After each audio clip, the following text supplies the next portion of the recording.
সার্বভৌমত্বের একচ্ছত্র মালিক, যিনি সদা জাগ্রত চিরঞ্জীব, তিনি হচ্ছেন আল্লাহ।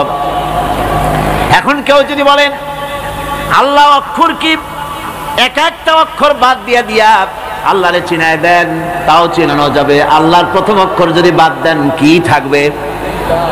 কোরআনে কারীম বলছে তা দিয়েও বোঝা যাবে। লিল্লাহি মা ফিস সামাওয়াতি ওয়া মা ফিল আরদ।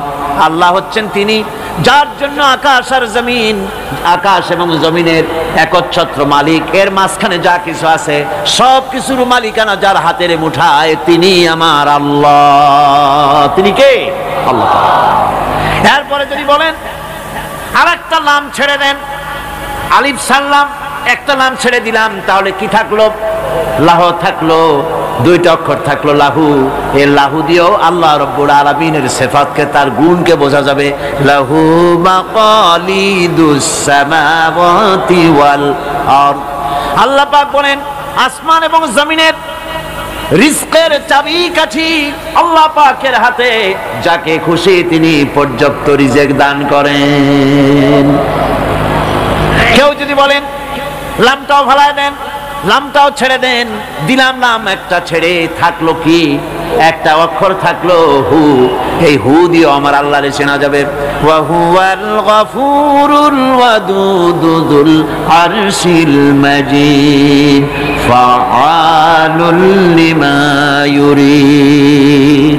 আমার আল্লাহ হচ্ছেন তিনি যিনি ক্ষমাশীল, যিনি দয়াবান, যিনি বান্দাকে মহব্বত করেন, যিনি হচ্ছেন আরশে আজিমের মালিক। যা তিনি হচ্ছেন সেই মহান সত্তা যিনি যা খুশি তাই করতে পারেন। সুতরাং আল্লাহ হচ্ছেন এমন এক লফজ, এমন এক নাম, এমন এক ইসমে জাত যার কোনো বিকল্প নাই, যা অনুবাদ করে আল্লাহকে স্রষ্টা বললে এটা সারবে না, সৃষ্টিকর্তা বললে সারবে না। আল্লাহ পাকের নামের বিরাট বিশাল ব্যাপক অর্থ রয়েছে। সুতরাং আল্লাহকে আল্লাহই বলতে হবে। আল্লাহকে কি বলতে হবে? আল্লাহ আল্লাহ আল্লাহ। কত মজাই নামে, সুবহানাল্লাহ বিহামদিহি, কত মজাই নামে। আল্লাহ রাব্বুল আলামিন বলেন, আমরা শুরু করছি সূরা ফাতিহা। অভিনন্দন পত্র দিচ্ছি, কারে দিচ্ছি? আল্লাহ পাককে দিচ্ছি। সেখানেও ভাষা দিয়ে রব্বুল আলামিন বলেন প্রশংসা করো, আলহামদুলিল্লাহি রাব্বিল আলামিন। সমস্ত প্রশংসা আল্লাহ পাকের, যিনি হচ্ছেন রব, যিনি কি? রব। এখন এই রব শব্দের বাংলা অর্থ করা হয় প্রভু, লালনকারী, প্রতিপালনকারী, কিন্তু এই অর্থ যথেষ্ট নয়। কোরআনে কারিমে যে রব বলা হয়েছে তার অর্থ হচ্ছে, তার অর্থ ব্যাপক, অনেক বিশাল এর অর্থ। এ রব কাকে বলে? এই রব শব্দের বাংলা অর্থ করা হয় প্রভু, লালনকারী, প্রতিপালনকারী, কিন্তু এই অর্থ যথেষ্ট নয়। কোরআনে কারিমে যে রব বলা হয়েছে তার অর্থ হচ্ছে, তার অর্থ ব্যাপক, অনেক বিশাল এর অর্থ। এ রব কাকে বলে? আমি রবের সমস্ত ব্যাখ্যা করতে পারবো না, তবে অল্প কথায় এমন ভাবে বলতে চেষ্টা করব যাতে করে আপনাদের বুঝে আসবে ইনশাআল্লাহ। আমরা বলি ইনশাআল্লাহ। এখন আপনারা যদি আমাকে প্রশ্ন করেন যে অত কথা বুঝি না, এক লাইনে এক বাক্যে বুঝায় দেন রব কাকে বলে, তাহলে আমি কথাটা এইভাবে বলবো, যাহার যখন যে জিনিসের যতটুকু প্রয়োজন তাহাকে তখন সেই জিনিস ফরিয়াদ করার আগে যিনি পৌঁছে দেন তার নাম হচ্ছে রব। এ রব হচ্ছে তার মধ্যে রুবুবিয়তের সম্পূর্ণ কোয়ালিটিতে ভর্তি। আল্লাহ পাকের মধ্যে রুবুবিয়তের কোয়ালিটি। রব শুধু সৃষ্টি করেই ছেড়ে দেন না, প্রতিপালন করেন, পূর্ণতায় পৌঁছে দেন। সুবহানাল্লাহ বলতে ইচ্ছে করে না ভাইরা?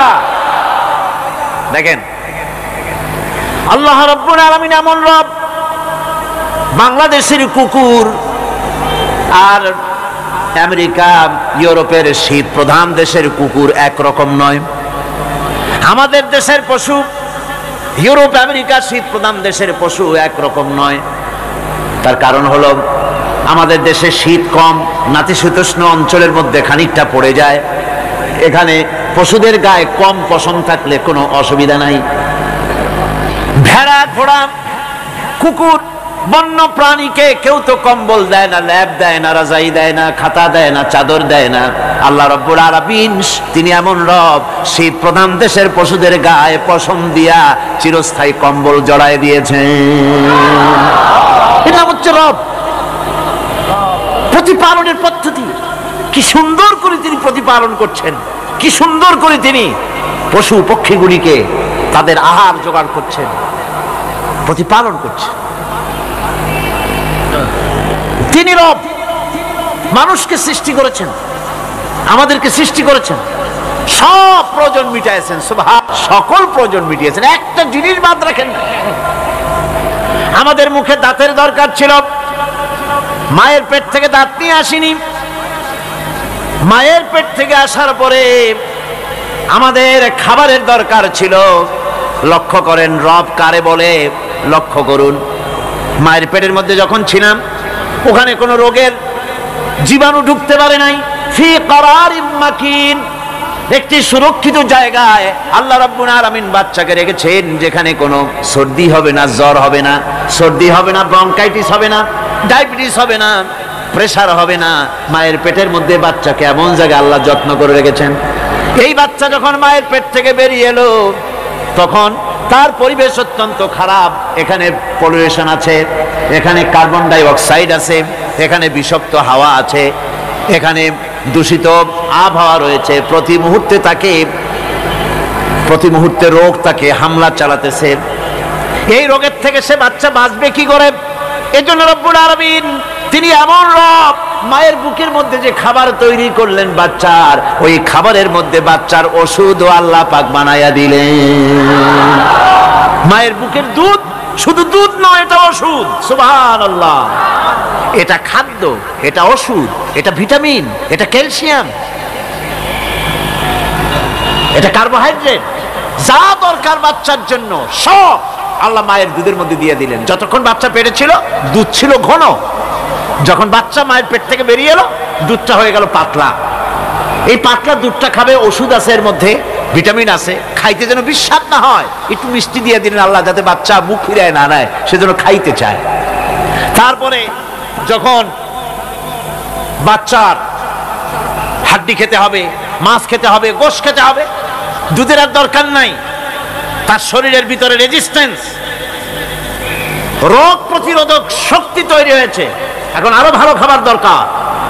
আল্লাহ রাব্বুল আলামিন মায়ের দুধকে শুকায় দিলেন, চুষলে আর পাওয়া যাবে না, দুধ শুকায় গেছে।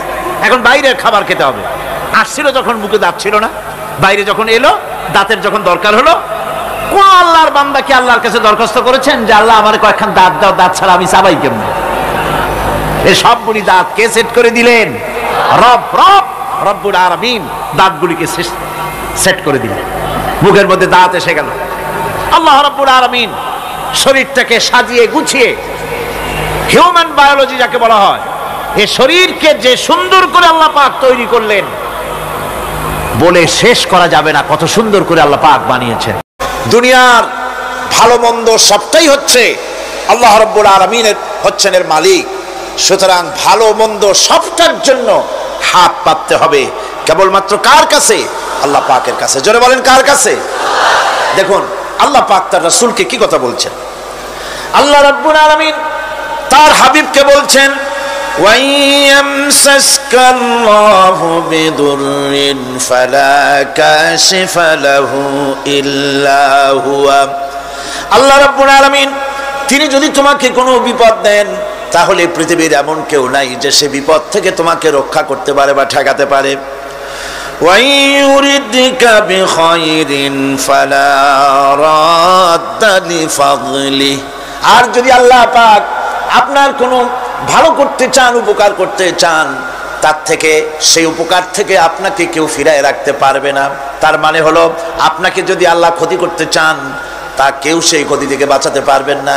আর যদি উপকার করতেও চান, তাও কেউ ঠেকাতে পারবে না। ভালো মন্দ যেটাই হোক সবটার মালিক হতেছেন আল্লাহ পাক। কে মালিক? আল্লাহ সুবহানাহু ওয়া তাআলা। এই কথাগুলি আমাদের কলিজার মধ্যে বদ্ধমূল হতে হবে। আমি এগুলি প্রায় প্রতি বছরই শিরকের ব্যাপারে কিছু না কিছু কথা বলি। তার কারণ হচ্ছে মূল আকীদা হচ্ছে আমাদের তাওহীদ, তাওহীদের উপরে প্রতিষ্ঠিত হতে হবে। একটা বিল্ডিং তৈরি করবেন, বিল্ডিংটার স্থায়িত্ব নির্ভর করবে আপনার সিমেন্ট ভেজাল কিনা।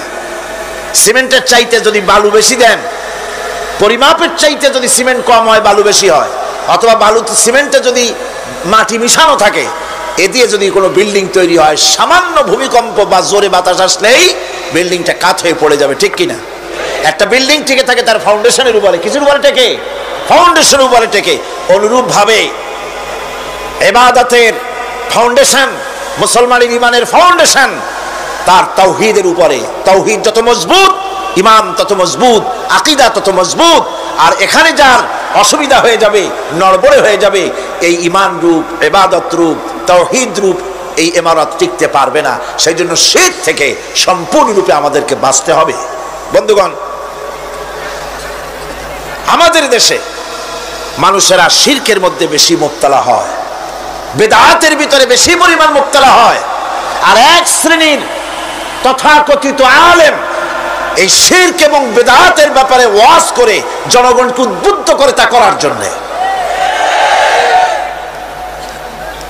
আমাদের দেশে বহুত মাজার আছে, যে মাজারগুলিকে গোসল করানো হয়, মাজার গোসল করানো হয়। আমি কি কোনো বানাইয়া কথা বলি না? এর বাস্তবতা আছে। মাজার গোসল করানো হবে, পীর সাহেবকেও গোসল করানো হবে, পত্রিকায় দিয়ে দেয়, পোস্টার ছাপানো হয়, হ্যান্ডবিল ছাপানো হয়, হাজার হাজার টাকা খরচ করে প্রচার করে লোকদেরকে দাওয়াত দেওয়া হয়। কবর ধোয়া পানি, পীর সাহেবের গোসল করানো পানি। পীর সাহেবের গোসল করাইলো, এই পানি শরীরের কত জায়গা ধুয়ে আসলো, সেই পানি বোতলে ভরে 5 টাকা করে কিনে কিনে লোকেরা খায়। নাউযুবিল্লাহ। এরপরেও ইমানের দাবি কি করে করবে মুসলমান?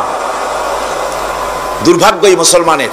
গোসল শরীফ, নরজ শরীফ, তারপরে খসরজে কি সানাসুর নাকি খসরজ শরীফ, কি নাম হাবিজাবি বানাইছে আল্লাহই জানে। এখানেই শেষ নয়।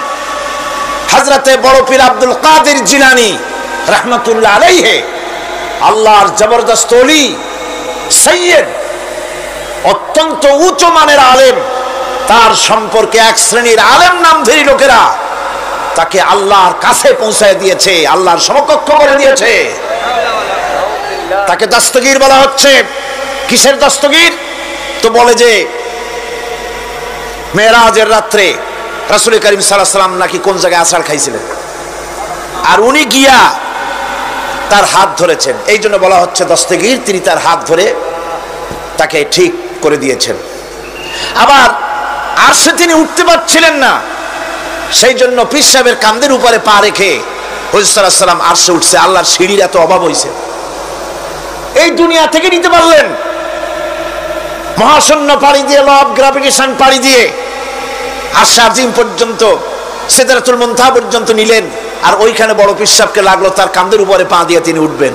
আহা, এর চাইতে বিদআত, এর চাইতে বাজে কথা মুসলমানদের জন্য আর কি হতে পারে? দুর্ভাগ্য এই জাতির, এই সব আলেম নামের কলঙ্ক, যারা নাকি বড় পীর সাহেবের নামে ওয়াজ করে করে বলেন, তার নামে দরুদ বানাইছে, তার নামে বলে ইয়া আব্দুল কাদের জিলানী শাইয়ান লিল্লাহ, জোরে কর নাউযুবিল্লাহ। বলা হয় হে বড় পীর সাহেব, আপনি আল্লাহর রাস্তা আমাদের কিছু দেন। আরে মিয়া সাহেব, আব্দুল কাদের জিলানী রহমতুল্লাহ আলাইহি যা পেয়েছেন আল্লাহর কাছ থেকে পেয়েছেন, তার দেওয়ার কিচ্ছু নয়। যা দিবেন আপনাকে আমাকে আল্লাহ পাক দিবেন। ইয়া গাউস আগিসনি বলা জায়েজ নাই। ইয়া গাউস আগিসনি বলতে হবে আল্লাহ পাককে। গাউস কে? আল্লাহ পাক, তাকে বলতে হবে ইয়া গাউস আগিসনি, আয় আল্লাহ পাক তুমি আমাকে সাহায্য করো। সাহায্য করতে পারেন আল্লাহ পাক। বড় পীর সাহেবকে ইয়া গাউস আগিসনি বলা যাবে না। গাউসুল আজম এই ডিগ্রি, এই খেতাব বিদআত পন্থীদের বানানো খেতাব। গাউসুল আজম কোন মানুষ হতে পারে না, পারে না, পারে না। গাউসে আজম, গাউসে আজম শুধুমাত্র আল্লাহ রাব্বুল আলামিন। গাউসে আজম কে? আল্লাহ রাব্বুল আলামিন, যিনি মানুষের ফরিয়াদ শোনেন, যিনি মানুষের ফরিয়াদ শোনেন, তিনি হচ্ছেন আল্লাহ পাক। বড় পীর সাহেবকে আমরা শ্রদ্ধা করি, কিন্তু সেই শ্রদ্ধার অর্থ এই নয় যে নবীদের চাইতে তিনি বড়, তিনি রাসূলের চাইতে বড়, তার নামে দরুদ শরীফ বানাইতে হবে, জায়েজ নাই। আশা করি সব কথা আপনাদের মনে থাকবে। কি সব কথা তার জীবনী বানাইছে, তার মধ্যে লিখেছেন বড় পীর সাহেবের মা, যখন বড় পীর সাহেব মায়ের পেটে ছিলেন, তখন এক ফকির তার বাড়িতে আসছে। ফকিরকে তিনি ভিক্ষা দিতে বেরিয়েছেন মা, ওই সময় ভিক্ষুক বড় পীর সাহেবের মায়ের উপরে হাত দিতে গিয়েছিল। তখন পীর সাহেব মায়ের পেটের থেকে বাঘের মতো বেরিয়ে সেই ফকিরকে ঘাড় মটকায় দিল। বাজে কথা, কোন ফকির বড় পীর সাহেবের মায়ের গায়ে হাত দেয় নাই, বাজে কথা। তারপরে তিনি মরা মানুষ জিন্দা করেছেন, খড়ম পাঠাইয়া কারে পিটাইছে, বদনা মারছে, আর এক বাড়ি যাইয়া সেই বদনা দিয়ে পিটাইয়া মাথা ফাটাই দিছে, বাজে কথা। মরা মানুষ জিন্দা করেছেন। সুতরাং এই সমস্ত বাজে কথা কান দেওয়ার কোনো কারণ নাই। ওলিউল্লাহদের কেরামত হক, সন্দেহ নাই, কিন্তু সেই কেরামত মুজিজাকে পার হতে পারবে না। কোন মুজিজা আল্লাহর কুদরতকে পার করতে পারবে না। সেই জন্য আমি কথাটা ক্লিয়ার করে দিতে চাই, নফল সুন্নতের উপরে যেতে পারবে না, সুন্নত ওয়াজিবের উপরে যেতে পারবে না, ওয়াজিব ফরজের উপরে যেতে পারবে না, ঠিক কিনা? আলেম ওলামা এর মর্যাদা, পীর আলেম ওলামাদের মর্যাদা হচ্ছে তাদের মর্যাদায় তারা আছেন। এদের মর্যাদা যত বড় পীর হোক, যত বড় আলেম হোক, সাহাবীদের সমকক্ষ হতে পারবে না, পারবে না, পারবে না। সাহাবায়ে কেরাম রিদওয়ানুল্লাহ তাআলা আলাইহিম আজমাইন, গোটা পৃথিবীর, কান খুলে শুনুন, গোটা পৃথিবীর সমস্ত আলেম, সমস্ত পীর, সমস্ত বুজুর্গ সব যদি এক করা হয়, একজন সাহাবীর জুতার তলা ধুলাও হবে না। যাদের উপরে আল্লাহ সন্তুষ্ট, আর আল্লাহ যাদের উপরে সন্তুষ্ট, তারাই হচ্ছেন সাহাবায়ে কেরাম রিদওয়ানুল্লাহ তাআলা আলাইহিম আজমাইন। সুতরাং ওলামা পীর বুজুর্গ সাহাবীদের সমান নয়, সাহাবীরা কোনোদিন নবীর সমান নয়, আর নবীরা কোনোদিন আল্লাহর মর্যাদার সমকক্ষ নয়। কথা ক্লিয়ার হয়েছে? সুতরাং আজ আমাদেরকে বুঝতে হবে, ওয়াইয়াকা নাস্তাইন, ইয়াকা নাবুদু, তোমার ইবাদত করি, ওয়াইয়াকা নাস্তাইন, কেবল তোমার কাছেই সাহায্য চাই। খতমে গাউসিয়া বানাইছে, কোথায় পেয়েছেন? আমরা ওই ধরনের বুজুর্গদের কথা মানি না, যা কোরআনে নাই, যা হাদিসে নাই, নতুন করে যা তৈরি হয়েছে, মানি না, মানি না। আমাকে দেখতে হবে কোরআনে আল্লাহ পাক কি বলেছেন, হাদিস কি বলেছে। এটার নাম ঈমান, এটার নাম কি? কোরআন হাদিস পড়ে যে ঈমান আর আকীদা রক্তের মধ্যে, কলিজার মধ্যে ঢুকেছে, আমাকে যদি হত্যা করা হয়, আমাকে যদি জ্বালানো হয়, পোড়ানো হয়, এই আকীদা থেকে এক চুল সরে যাব না। এখন আমাদেরকে এই আকীদা মজবুত করতে হবে, গোলামি করব আল্লাহর, সাহায্য চাইব আল্লাহর কাছে। এবার আসেন, আল্লাহ রাব্বুল আলামিন সূরা ফাতিহার ভিতরে আমি বলেছিলাম এটা একটা অভিনন্দন পত্র। এটা কি অভিনন্দন পত্র? বান্দা অভিনন্দন পত্র পেশ করতেছে কার কাছে? আল্লাহর কাছে। এই অভিনন্দন পত্রের কয়টা ভাগ ছিল? 3টা ভাগ। প্রথম ভাগে হলো প্রশংসা, দ্বিতীয় ভাগে পরিচয়। মাশাআল্লাহ, মনে আছে সকলে। এবার আসছে 3য় অধ্যায়। এবার মূল দাবি, প্রশংসা করেছি, পরিচয়ও দিয়েছি, আমরা তোমার বান্দা। এবার প্রশ্ন হচ্ছে, চাও কি? পরিচয় তো শুনলাম, চাও কি? আল্লাহ রাব্বুল আলামিন আমাদেরকে শিখায় দিলেন কত বড় মেহেরবান তিনি, কত দয়ালু তিনি। তার কাছে চাওয়ার ভাষাটাও তিনি আমাদের শিখায় দিলেন। জনে কোন সুবহানাল্লাহ। রব্বুল আলামিন আমাদের শিখালেন, এভাবে চাও, ইহদিনাস সিরাতাল মুস্তাকিম সিরাতাল্লাযীনা আন'আমতা আলাইহিম গায়রিল মাগদুবি আলাইহিম ওয়ালাদ-দাল্লিন। হায় আল্লাহ, ইহদিনাস সিরাতাল মুস্তাকিম, একটা রাস্তা চাই, সহজ সরল সঠিক একটি পথ চাই তোমার কাছে। সেই পথটা চাই যে পথ হচ্ছে নিয়ামত প্রাপ্তদের, অভিশপ্ত এবং পথভ্রষ্টদের পথ নয়, যে পথ নিয়ামত প্রাপ্তদের, ওই ধরনের একটা পথ আমরা চাই। পথ দেখাবার মালিককে কোরআনে কারীম বলছে, আল্লাহ রাব্বুল আলামিন বলেন, ওয়া আলাল্লাহি কাসদুস সাবিলি ওয়া মিনহা জাইরুন ওয়ালাউ শাআ লাহাদাকুম আজমাইন। ওয়া আলাল্লাহি কাসদুস সাবিল, সোজা রাস্তা বলে দেওয়ার দায়িত্ব আমি আল্লাহর। সোজা রাস্তা বলে দেওয়ার দায়িত্ব কার? তিনি বলছেন বলার দায়িত্ব আমার, সোজা রাস্তাটা আমি বলে দেব।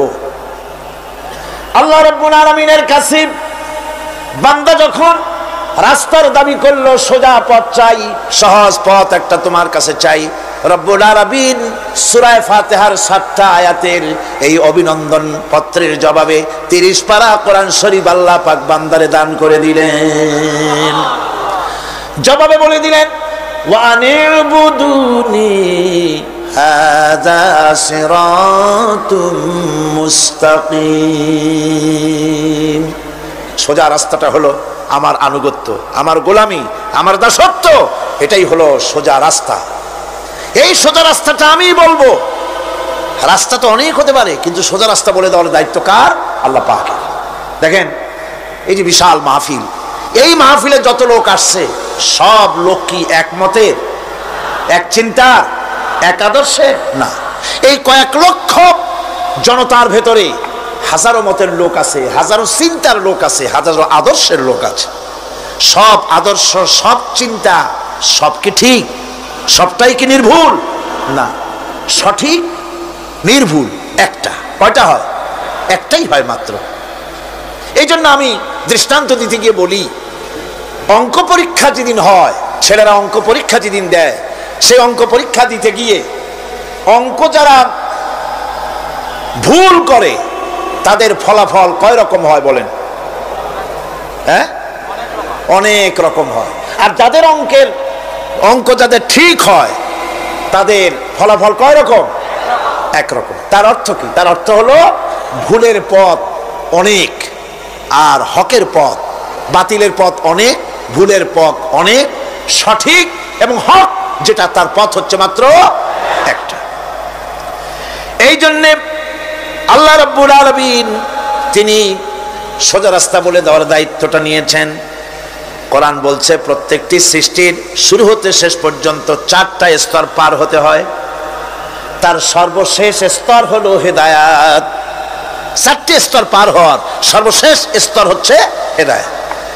আল্লাযী খালাকা ফাসাওয়া ওয়াল্লাযী কাদ্দারা ফাহাদা।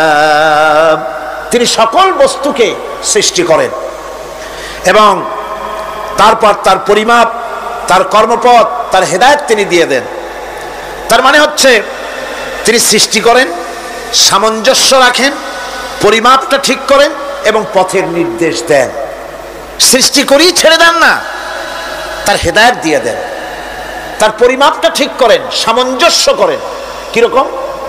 দেখুন, আপনি যখন দাঁড়ান তখন আপনার পায়ের উপরে হাঁটু থেকে হাঁটুর নিচের যে অংশটা পা পর্যন্ত, ওইটাকে কি কয়? পা, নলা। এই তো ঠিক বলছেন, নলা। আপনারা আমাকে সাহায্য করবেন যেখানে আমি আটকে যাই। নলা, এই নলাটা পায়ের সেন্টারে যদি রাখা হতো, বোঝেন ভালো করে, পায়ের সেন্টারে এই জায়গাটা, এটা ধরুন পা, এই জায়গাটায় যদি হতো পায়ের নলাটা, হয় সিটায় পড়তেন না হয় ফুটোয় পড়তেন। আল্লাহ পাক বলছেন শুধু সৃষ্টি করি না, সামঞ্জস্য এবং পরিমাপ ঠিক করি। মাপ মতো পাটা সামনে গোড়ালির কাছে নলাটা বসায় দেওয়া হয়েছে, যাতে আপনি চিত না হন, বুটো হয়ে না পড়েন। সুবহানাল্লাহ কইতে ইচ্ছা করে না? এই নলাটা যদি আঙ্গুলের দিকে আসতো আর পাটা যদি পিছনের দিকে বেশি অংশ থাকতো, যতই সামনে হাঁটতেন ততই পিছনে চলে যেতেন। ভূত নাকি, ভূতের পা থাকে নাকি পিছনের দিকে, বলে লোকেরা, আমি দেখি নেই। ভূত নাকি সামনে আগাতে গেলে পিছনে চলে যায়। এ পায়ের সামঞ্জস্যটা, অনেক কথা বলবো না, 2-1টা দৃষ্টান্ত দেবো, তাতেই বুঝে ফেলবেন।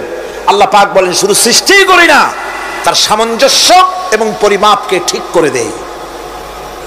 মুরগির বাচ্চা ডিমের থেকে বেরোয় তারে যদি ওর মায়ের শুদ্ধ যদি আপনি ফালায় দেন পানির মধ্যে ডুবে মরে যাবে, আর ওর মার চিৎকারের চোটে সারা গ্রামের মানুষ এক জায়গায় হবে। আর হাঁসের ডিম থেকে বাচ্চা বেরোলে সেই বাচ্চা আর মা বাবা দুজনকেই ফালায় দেন পানির মধ্যে, সাঁতরাই উঠে আসবে, ঠিক কিনা? কে শিখালো সাঁতার? কে শিখালো? শুধু সৃষ্টিই করেন না, আল্লাহ পাক সৃষ্টি করেন, সামঞ্জস্য এবং পরিমাপকে ঠিক করেন এবং তাকে পথের নির্দেশ দেন। এটা হলো সর্বশেষ, সৃষ্টি করে ছেড়ে দেন না। যেমন কোরআনে কারীমে হযরত ইব্রাহিম আলাইহিস সালাম তিনি তার সম্প্রদায়ের সাথে যে কথোপকথন করেছিলেন, বিষয়টি আল্লাহ পাক কোরআনে কারীমের মধ্যে কোট করে দিলেন। এই হেদায়েতের বিষয় সেখানে আছে বলে আল্লাহ পাক বিষয়টা কোরআনে জায়গা করে দিলেন। وَإِذْ قَالَ إِبْرَاهِيمُ لِأَبِيهِ وَقَوْمِهِ إِنَّنِي بَرَاءٌ مِّمَّا تَعْبُدُونَ إِلَّا الَّذِي فَطَرَنِي فَإِنَّهُ سَيَهْدِينِ। ইব্রাহিম আলাইহিস সালাম তার পিতা এবং তার গোত্রকে বললেন, তার সম্প্রদায়ের লোকদেরকে, নিঃসন্দেহে আমি মুক্ত, আমি পবিত্র। তোমরা যেসব জিনিস দিয়ে যেসব এর ইবাদত করো, গোলামি করো, আনুগত্য করো, আমি তার থেকে পবিত্র। আমি তো শুধু ইবাদত করি, গোলামি করি সেই স্রষ্টার, যিনি আমাকে সৃষ্টি করেছেন। আমার সম্পর্ক শুধুমাত্র সেই সত্তার সাথে যিনি সৃষ্টি করেছেন। আল্লাযী খালাকানি ফাহুয়া ইয়াহদিন, যিনি আমাকে সৃষ্টি করে শুধু সৃষ্টি করেন নাই, আমাকে হেদায়েত দিয়েছেন, আমাকে পথের দিশা দিয়েছেন। ওয়াল্লাযী হুয়া ইউতঈমুনি ওয়া ইয়াসকিন, যিনি আমাকে সৃষ্টি করেছেন তিনি হেদায়েত দিয়েছেন, আর আমি যখন তৃষ্ণার্ত হই তিনি আমাকে পান করান, আমি যখন ক্ষুধার্ত হই তিনি আমাকে আহার দেন। ওয়াইদা মারিতু ফাহুয়া ইয়াশফিন, আর যখন অসুস্থ হই তখন তিনি আমাকে রোগ মুক্ত করে দেন। সুবহানাল্লাহি ওয়া বিহামদিহি। তাহলে কি হলো? অর্থাৎ যে প্রতিপালক, তার প্রতিপালন পদ্ধতি আমার সকল প্রয়োজন মিটান, যিনি আমাকে পান করান, আহার করান, অসুস্থ হলে যিনি আমাকে সুস্থ করেন। হেদায়েতের কামটা তিনি আরেকজনের জন্য রাখেন নাই, তিনি আমার হেদায়েতের ব্যবস্থাও করেছেন। ভাইরা আমার, আল্লাহ রাব্বুল আলামিন শুধু সৃষ্টি করেন নাই, সৃষ্টি করে হেদায়েত দিয়েছেন, মানুষকে হেদায়েতের রাস্তা বলে দিয়েছেন। সঠিক পথ কোনটি সেই পথের কথাও তিনি পরিষ্কার করে বলে দিয়েছেন। এই জন্য আল্লাহ পাক বলেন, কোরআন মাজিদ হেদায়েতকে বিরাট দান বলে ঘোষণা করেছে। মানুষের জন্য যে হেদায়েত আল্লাহ দিয়েছেন তা সবচাইতে বড় দান। জোরে কোন সুবহানাল্লাহ। ইন্না খালাকনাল ইনসানা মিন নুতফাতিন আমশাজিন নাবতালিহি ফাজআলনাহু সামিআম বাসীরা। আমি মানুষের মিলিত শুক্র দ্বারা, নুতফা দিয়ে আমি মানুষ সৃষ্টি করেছি এবং তাকে একে একে বিভিন্ন স্তর পার করেছি। তাকে শ্রবণ শক্তি দিয়েছি, তাকে দর্শন শক্তি দিয়েছি। ইন্না হাদাইনাহুস সাবিলা ইম্মা শাকিরান ওয়া ইম্মা কাফুরা। নিশ্চয়ই আমি তাদেরকে তাদের কর্মপন্থা প্রদান করেছি, আমি তাদেরকে হেদায়েত দিয়েছি, চলার পথের দিশা দিয়েছি। এখন ইচ্ছে করলে সে কৃতজ্ঞ হতে পারে, ইচ্ছে করলে অকৃতজ্ঞতার পথ অবলম্বন করতে পারে। আমি তাকে হেদায়েত দিয়ে দিয়েছি, পথ দেখিয়ে দিয়েছি। ডান এবং বাঁ দুটি রাস্তা আল্লাহ পাক দেখিয়ে দিয়েছেন।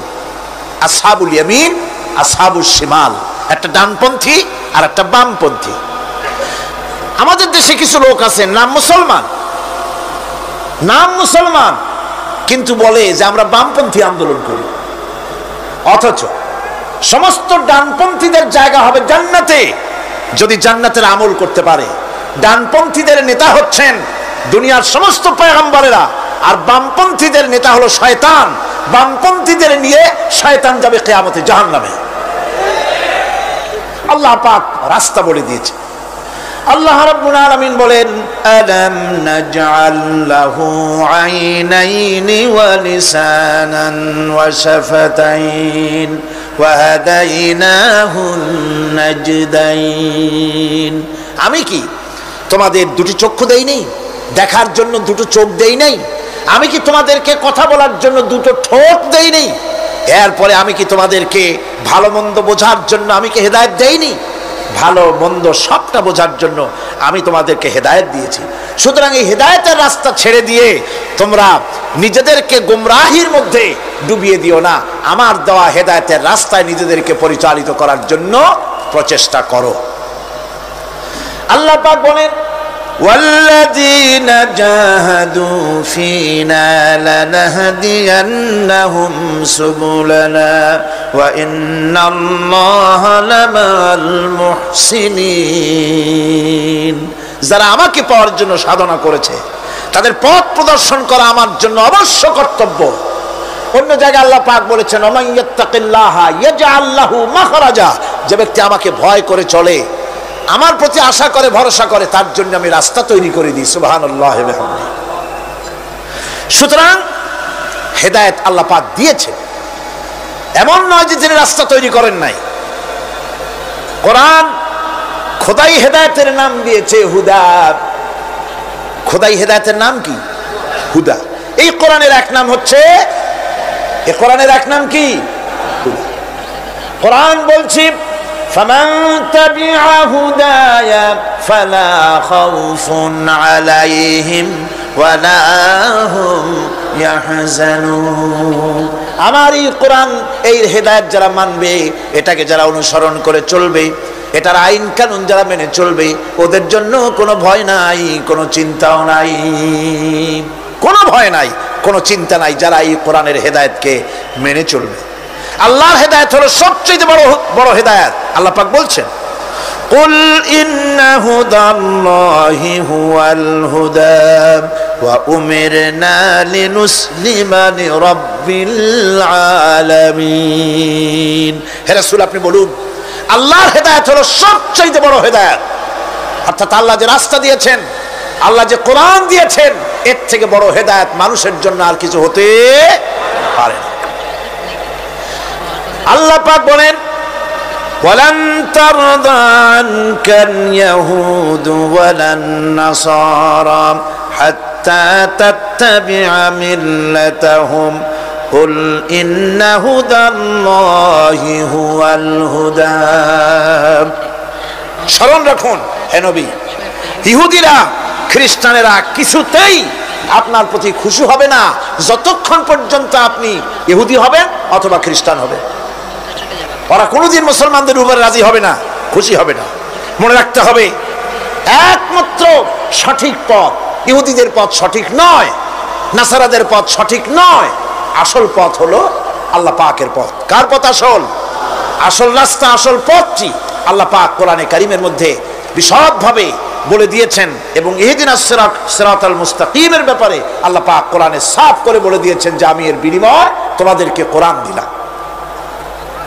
বস্তুত ইহদিনাস সিরাতাল মুস্তাকিম এর জবাব হলো ওয়া ইন্নাল্লাহা রাব্বি ওয়া রাব্বুকুম ফা'বুদুহু হাযা সিরাতুম মুস্তাকিম। নিঃসন্দেহে আল্লাহ তোমাদের এবং আমাদের রব, আর সুতরাং তারই উপাসনা করতে হবে। এটাই দ্বীনের সরল পথ, আর এটা কোনো নতুন পথ নয়। আল্লাহ যে পথটা দিয়েছেন রাসূল করিম সাল্লাল্লাহু আলাইহি ওয়াসাল্লামের মাধ্যমে, সেটা কি কোনো নতুন পথ? না। কোরআন বলছে এটা নতুন পথ নয়। শারা'a লাকুম মিনাদ দীন মা ওয়াসসা বিহি নূহান ওয়াল্লাযী আওহাইনা ইলাইকা ওয়া মা ওয়াসাইনা বিহি ইব্রাহিম ওয়া মূসা ওয়া ঈসা আন আকিমুদ দীন ওয়া লা তাতাফাররাকু ফীহি। শারা'a লাকুম মিনাদ দীন, এই দিন তিনি তোমাদের জন্য সেই দিনই মনোনীত করেছেন যা হযরতে নূহ আলাইহিস সালাম এর উপরে তিনি ওসিয়ত করেছেন। যা ওসিয়ত করা হয়েছিল, নসিহত করা হয়েছিল হযরতে নূহ আলাইহিস সালামের প্রতি, তিনি মনোনীত করেছিলেন হযরত নূহ আলাইহিস সালামকে এই দিনকে প্রচার করার জন্য। আর যার উপরে চলার জন্য হযরত ইব্রাহিম, হযরতে মূসা, হযরত ঈসাকে নির্দেশ করা হয়েছিল। তাদের সকলের শিক্ষাই ছিল একটা, যে আল্লাহ পাকের দ্বীনকে প্রতিষ্ঠা করো, আর এই ব্যাপারে কোন রকমই নিজেদের মধ্যে মত পার্থক্যের সৃষ্টি করো না। এখন কথাটা আরো ক্লিয়ার করে দেই। ইহদিনাস সিরাতাল মুস্তাকিম চাইছিলাম, আল্লাহ আমাদেরকে একটা সহজ রাস্তা দাও। সেই সহজ রাস্তা বলে দেওয়ার জন্য এসেছে কোরআন। সেই সহজ রাস্তা বলে দেওয়ার জন্য কি এসেছে? যারা বলেন কি? এই কোরআনে কারীম যদি প্রতিষ্ঠিত করা যায় সমাজে, রাষ্ট্রে, ব্যক্তিতে, পরিবারে, কোরআন যদি প্রতিষ্ঠিত করা যায়, তাহলেই মানুষেরা সহজ সরল পথ পাবে। নইলে সহজ সরল পথ পৃথিবীতে আর কারো কাছে নাই। যা আছে সবটা কার কাছে? কোরআনে কারীমের কাছে। এরপরে আমরা বলি সিরাতাল্লাযীনা আন'আমতা আলাইহিম গায়রিল মাগদুবি আলাইহিম ওয়ালাদ-দাল্লিন। রাস্তার থেকে মানুষেরা মাঠের ভিতরে নামার চেষ্টা করছেন, কিন্তু মানুষকে কষ্ট দেওয়া ছাড়া আর কিছুই হবে না। আমি অনুরোধ করছি, রাস্তা থেকে লোকেরা মাহফিলের ভেতরে ঢোকার চেষ্টা করবেন না। বিরাট রকমের ব্যাঘাত সৃষ্টি হবে। সকলে বসে পড়ুন, যিনি যে জায়গায় আছেন সেখানে বসুন, চাপ সৃষ্টি করবেন না, বসুন। আপনারা দাঁড়ালে আরো বিশৃঙ্খলার সৃষ্টি হবে। কোরআনের মাহফিল, খবরদার বেয়াদবি করবেন না, কেউ দাঁড়াবেন না। যারা দাঁড়িয়েছেন বসেন, আর জোরে সরে জিকির করেন লা ইলাহা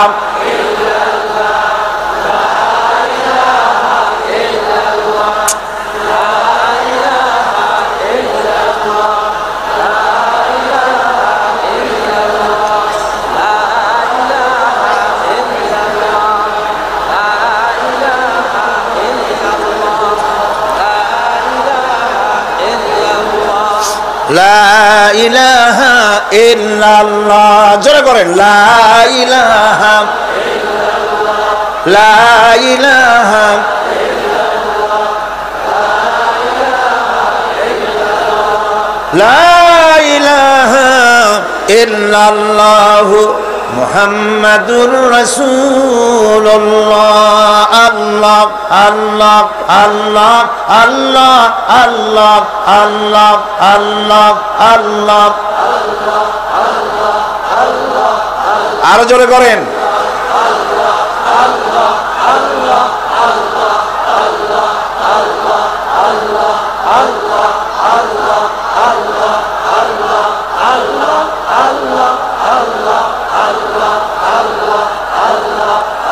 লা ইলাহা ইল্লাল্লাহ মুহাম্মাদুর রাসূলুল্লাহ।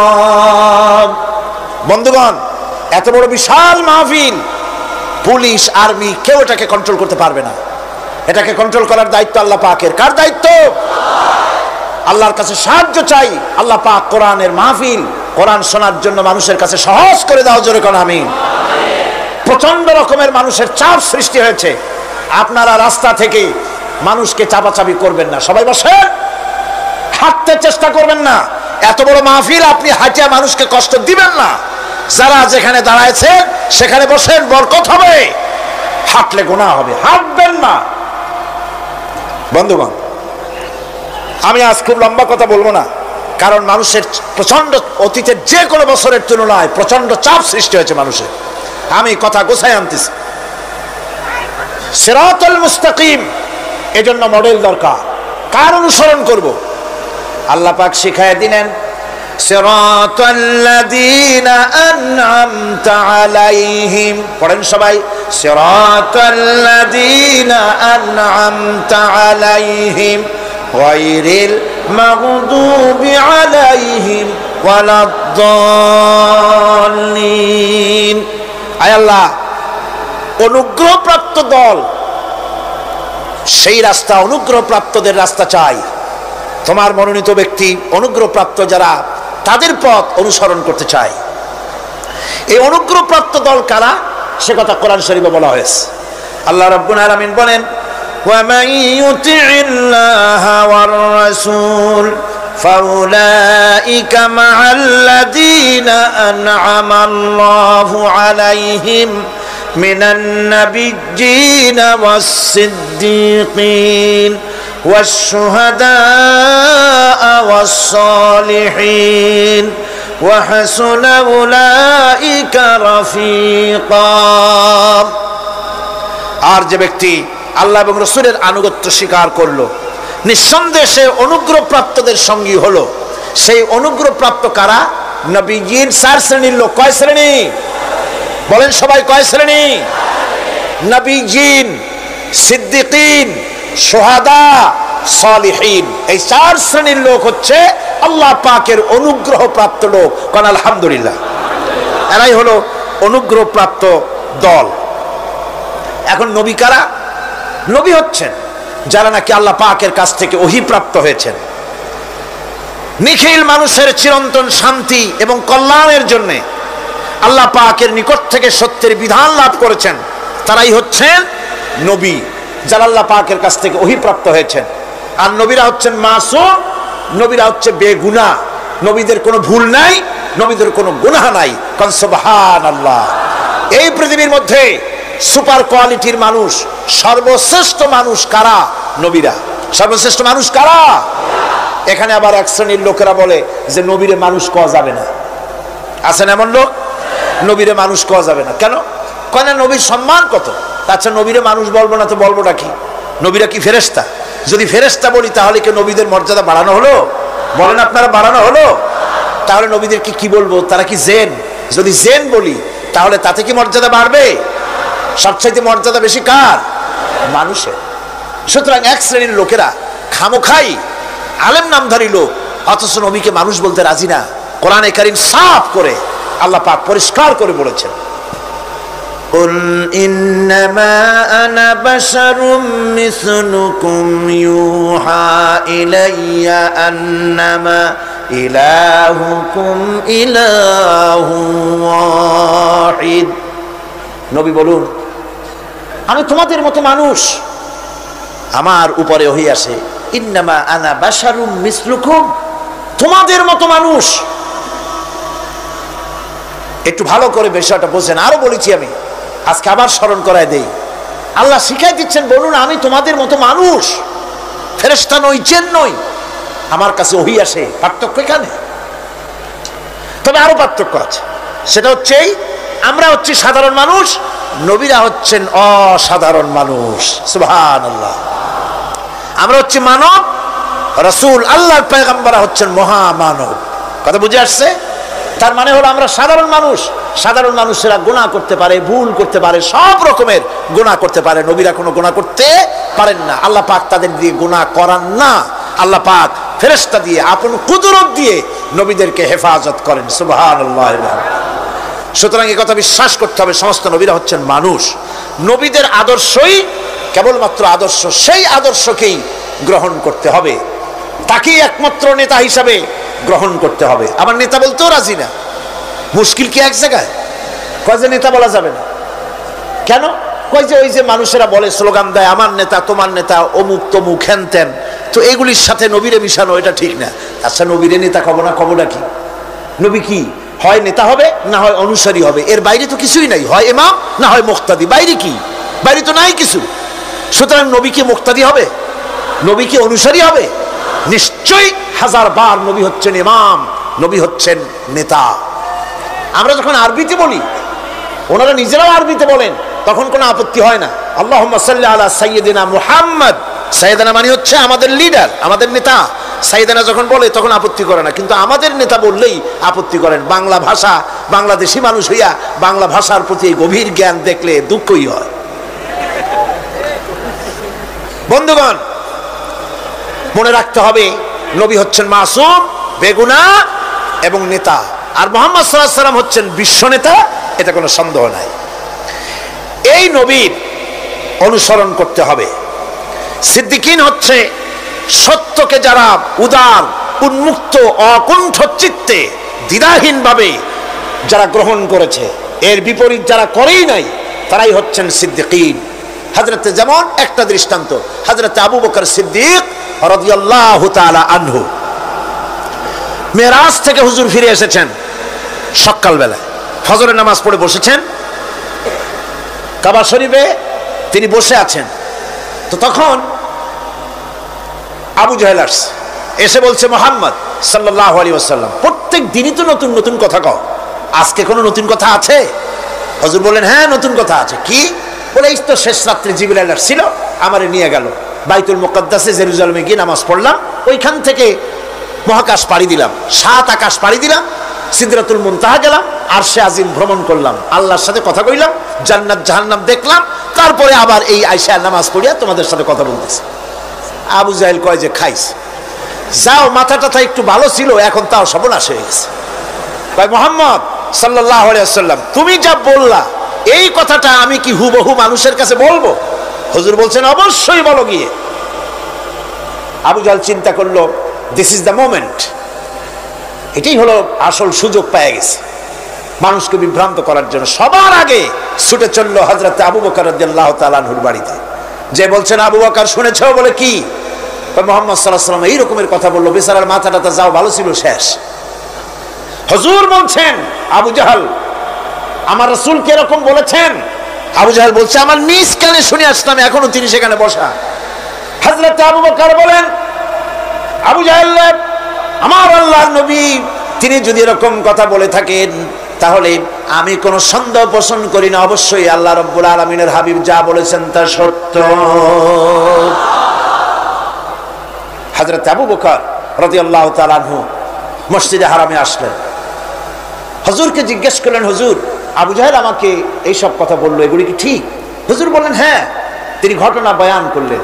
হযরত আবু বকর বললেন হে রাসূল আপনি যা বলেছেন সত্য বলেছেন, আপনার মেরাজ ঠিক হয়েছে, সঠিক হয়েছে, সন্দেহ নাই। হুজুর বলেন আবু বকর তুমি তো শুধু আবু বকর নও, তুমি সিদ্দিক। সত্যকে যারা অকুণ্ঠ চিত্তে অকুণ্ঠ চিত্তে দ্বিধাহীন ভাবে যারা সত্যের সামনে মাথা নত করেছে, গ্রহণ করে নিয়েছে, দ্বিমত পোষণ করে নাই, কোন রকমের দুষ্ট বুদ্ধির আশ্রয় গ্রহণ করেনি, উল্টাপাল্টা করেনি, এই সমস্ত মানুষেরই হলো সিদ্দিক। আর এদের দলকেই সিদ্দিকিন বলা হয়। তাহলে নবিয়্যিন সিদ্দিকিন এনারা হচ্ছেন নেয়ামত প্রাপ্ত। 3 নম্বরে হচ্ছে শুহাদা, সত্যকে যারা সত্যের সাক্ষী দিয়েছে, সত্যের সাক্ষ্যদাতা। সত্য হচ্ছে ইসলাম। সত্য কি? ইসলাম। সত্য হচ্ছে আল্লাহ, সত্য হচ্ছে নবী, সত্য হচ্ছে কোরআন, সত্য হচ্ছে হাদিস। এই মহাসত্যকে যারা স্বীকৃতি দিয়েছে, নিজেদের কথা দিয়ে, কাজ দিয়ে, ধন দিয়ে, সম্পদ দিয়ে, এমনকি নিজের জীবনটা এই রাস্তায় বিলিয়ে দিয়ে মহাসত্যের চিরস্থায়ী সাক্ষী দিয়ে দুনিয়া থেকে যারা বিদায় হলেন ওনারা হচ্ছেন শহীদ। আজ রাস্তাঘাটে শহীদ হয়, যার তার নামের আগে শহীদ বসায় দেয়। শহীদ এত সোজা জিনিস নয়। আল্লাহর রাস্তায় ধর্মের জন্য, ইসলামের জন্য, আল্লাহর জন্য, কোরআনের জন্য, রাসূলের জন্য যারা জীবন দেন তারাই হচ্ছে শহীদ। এই শহীদদের মর্যাদা আল্লাহ রাব্বুল আলামিন এত বেশি মর্যাদা দান করেছেন। শহীদদের মর্যাদা আল্লাহ পাক দিয়েছেন কিয়ামতের দিন শহীদদের কোনো বিচার করা হবে না। আল্লাহ রাব্বুল আলামিন শহীদদেরকে বিনা বিচারে জান্নাত দিয়ে দিবেন। শহীদের বিশাল মর্যাদা, বিরাট মর্যাদা। এই শহীদ শাহাদাতের তামান্না প্রত্যেক মুসলমানের ভিতরে থাকতে হবে। হুজুর বলেছেন শহীদি মওতের যন্ত্রণা পিঁপড়ায় কাটার যন্ত্রণার চাইতে বেশি কিছু নয়। শাহাদাত হচ্ছে এপারে মওত আর ওপারে আল্লাহর সঙ্গে দেখা হয়ে যাবে। শহীদি মওত হচ্ছে আল্লাহর সঙ্গে দেখা করার একটা সেতু বন্ধন, একটি সেতু, একটি ব্রিজ, একটা পুল, একটা সাঁকো। এপারে দুনিয়া, ওপারে আল্লাহ পাকের সঙ্গে দেখা হবে। সুবহানাল্লাহ। ভাইরা, ইসলামের জন্য যারা জীবন দিলেন, যারা শাহাদাত বরণ করলেন, তারা জাতির সম্মানের পাত্র। সেই সম্মান, সেই মর্যাদা আল্লাহ রাব্বুল আলামিন শহীদদের প্রদান করেছেন। হযরত আব্দুল্লাহ জুলবাজাদাইন, যার কথা বুখারীতে লেখা হয়েছে, সুবহানাল্লাহ। যুবক মানুষ ইসলাম কবুল করেছেন। ইসলাম কবুল করতে গিয়ে বাড়ি ঘর, জায়গা জমি কিছুই ছিল না। ছোট্ট অবস্থায় বাবা মারা গেছে, চাচার ঘরে লালিত পালিত হচ্ছিলেন। এরপরে রাসূলের প্রতি ঈমান আনবেন, চাচার ভয়তে পারেন না। হুজুর হিজরত করলেন। আব্দুল্লাহ তার নাম ছিল আব্দুল উজ্জা। তিনি চলে গেলেন চাচার কাছে। চাচা গো, মুহাম্মদ সাল্লাল্লাহু আলাইহি ওয়াসাল্লাম আল্লাহর নবী, ব্যাপারে তোমার মত কি? তিনি বলেন আমারও তো তাই মনে হয়। যদি তাই মনে হয় তার উপর ঈমান আনবেন কিনা? চাচা বলে না, কখনো ঈমান আনবো না। ভাতিজা বলতেছেন চাচাজি, বছরের পর বছর ধরে অপেক্ষা করতেছিলাম, আমি আপনার অধীনে আছি বলে ইসলাম কবুল করতে পারি নাই। আমার ইচ্ছা ছিল আপনি আগে করবেন, তারপরে আপনাকে দেখা দেখি আমি করব। কিন্তু আপনি যখন ইসলাম কবুল করলেন না, আর করবেন না বলে যখন ঘোষণা দিলেন, আপনাকে উপস্থিত রেখে আমি ঘোষণা দিলাম লা ইলাহা ইল্লাল্লাহু মুহাম্মাদুর রাসূলুল্লাহ। চাচা বলছে, ভাতিজা এর পরিণাম জানো? কয় না, জানি না। এর পরিণাম হচ্ছে তুমি আমার বাড়িতে থাকো, আমার বাড়ি ছাড়তে হবে। বললেন রাজি আছি। উট ছাগল ভেড়া ঘোড়া যা দিছি ছাড়তে হবে, বলছে রাজি আছি। চাচা বলছে শুধু তাই নয়, পরনের যে লুঙ্গি আছে, গায়ে যে জামা আছে, আমার পয়সার লুঙ্গি জামা ছাড়তে হবে। ভাতিজা বলছে ঈমানের জন্য যা চাও সব ছাড়িয়ে দেব। জামা লুঙ্গি খুলে ফেলে দিয়ে দিলেন। হাদিস। তিনি চলে গেলেন মায়ের কাছে ওই অবস্থায়। মা এই যুবক ছেলেকে উলঙ্গ অবস্থায় দেখে দুই হাত দিয়ে নিজের চোখ চেপে ধরেছেন। বাবা, তোমার এই অবস্থা কেন? ছেলে বলছেন, মা, ঈমান আনার কারণে আমার এই অবস্থা হয়েছে। মা বলে, বাবারে কি চাও আমার কাছে? আব্দুল উজ্জা বলছে, মা কিচ্ছু চাই না, একটুখানি কাপড় আমারে দাও, আমি বিশ্ব নবী মুহাম্মদ সাল্লাল্লাহু আলাইহি ওয়াসাল্লামের খেদমতে যেতে চাই। মায়ের কাছে পুরানা কম্বল ছিল, কম্বলটা তিনি দিয়ে দিলেন। হযরতে এখনো তো সে মুসলমান হয়নি, ওই কম্বলটা ছিঁড়ে নিয়ে দুই টুকরা করে কম্বলটা পরলেন, আদাটা তাতে করে হাঁটু ঢাকে না, আর একটা কোন রকম গায়ে দিলেন। এরপরে হেঁটে হেঁটে কষ্ট করে মদিনায় চলে গেলেন।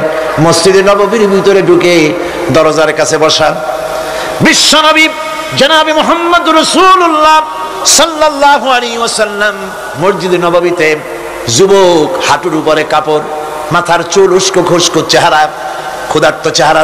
হুজুর জিজ্ঞেস করছেন, তুমি কে? তিনি বললেন, আমার নাম আব্দুল উজ্জা। তোমার এই অবস্থা কেন? তিনি বললেন, হুজুর ঈমান আনার জন্য বাড়ি ঘর জায়গা জমিন উট বাছুর সব হারাইছি, এমনকি পরনের লুঙ্গিও আমারে দেয় নাই, মার কম্বলটা ছিঁড়িয়ে এনেছি। নবীজি আসহাবে সুফফার ভিতরেই তাকে বসতে দিলেন, তাকে থাকতে দিলেন, আর বললেন তারে কোরআন শরীফ শিখাবা। আব্দুল উজ্জাকে হুজুর বললেন, তোমার নাম উজ্জা নয়, তোমার নাম আব্দুল্লাহ। হাদিস শরীফে এসেছে আল্লাহর কাছে দুইটা নাম বেশি প্রিয়, একটা হচ্ছে আব্দুল্লাহ আর একটা হচ্ছে আব্দুর রহমান। মুসলমান হলেন। এরপরে আসহাবে সুফফার মধ্যে বসে আছেন, কোরআন শরীফ জোরে জোরে তেলাওয়াত করেন। আসহাবে সুফফা রাসূলের কাছে নালিশ করলেন, অভিযোগ করলেন, হুজুর এই আব্দুল্লাহর কোরআন শরীফ এত জোরে পড়ে, তার চিল্লানির জ্বালায় আমরা বিশ্রাম করতে পারি না। নবীজি বললেন, সাহাবীরা আব্দুল্লাহকে বেশি করে চিল্লাইতে দাও, বাধা দিও না, কারণ তার ঈমান বড় দামের ঈমান হয়েছে, ঈমান আনতে গিয়ে কিছু আনতে পারে নাই, তাকে বাধা দিও না, প্রাণ ভরে চিল্লাইতে দাও, জোরে জোরে পড়তে দাও। ইতিমধ্যে তাবুকের যুদ্ধের রণদামামা বেজে উঠেছে। রোমান সৈন্যরা হুজুরের সঙ্গে যুদ্ধ করবে, জিহাদ করবে, ইসলামকে পরাজিত করার জন্য তারা আক্রমণের প্রস্তুতি নিল। নবীজি রোমানদের সঙ্গে লড়াই হবে বলে সাহাবায়ে কেরামদের কাছে সাহায্য চাইলেন, যার কাছে যা আছে অস্ত্রপাতি জমা করো, টাকা দাও, পয়সা দাও। সবাই মিলে দিতে লাগলেন। দিতে দিতে মহিলারা গলার হার, নাকের ফুল, কানের দুল হুজুরের সামনে স্তূপ হয়ে গেছে, টাকা কড়ি, সোনা দানা সব শুদ্ধ। হুজুর বলছেন, সাহাবীরা সবাই তো সব জিনিস দিলে, আমার আবু বকর রে দেখি না কেন? হযরত আবু বকর রাদিয়াল্লাহু তাআলা আনহু একটা পিলারের আড়ালে দাঁড়ানো ছিলেন। হুজুরের ডাক শুনে তিনি আসলেন, হাতে ছোট্ট একটা থলি, চোখে পানি। থলিটা হুজুরের হাতে তুলে দিলেন। হুজুর থলি ছাড়লেন, দেখা গেল কয়েকটা দিরহাম আর কয়েক কেজি গম, আর কিছু নাই। হুজুর তাকালেন, দেখছেন আবু বকর রাদিয়াল্লাহু তাআলা আনহুর চোখের পানিতে দাড়ি ভিজে ভিজে পড়তেছে। হুজুর বললেন, আমার সাহাবীরা, আজ তোমরা সকলে মিলে যে দান করেছো, সেই দানের তুলনায় আবু বকর যে দান করেছে আল্লাহ রাব্বুল আলামিনের কাছে তা বেশি মূল্য হয়েছে। মনের মধ্যে অনেকের প্রশ্ন জাগলো, কেমন করে তা হলো? আমরা এত এত দিলাম। হুজুর জিজ্ঞেস করলেন, ও সাহাবী, তুমি কত দিয়েছো, বাড়ি কত আছে? তিনি বললেন, এত দিছি, এত আছে। তুমি কত দিয়েছো, কত রেখে এসেছো? প্রত্যেকে এরকম বলল।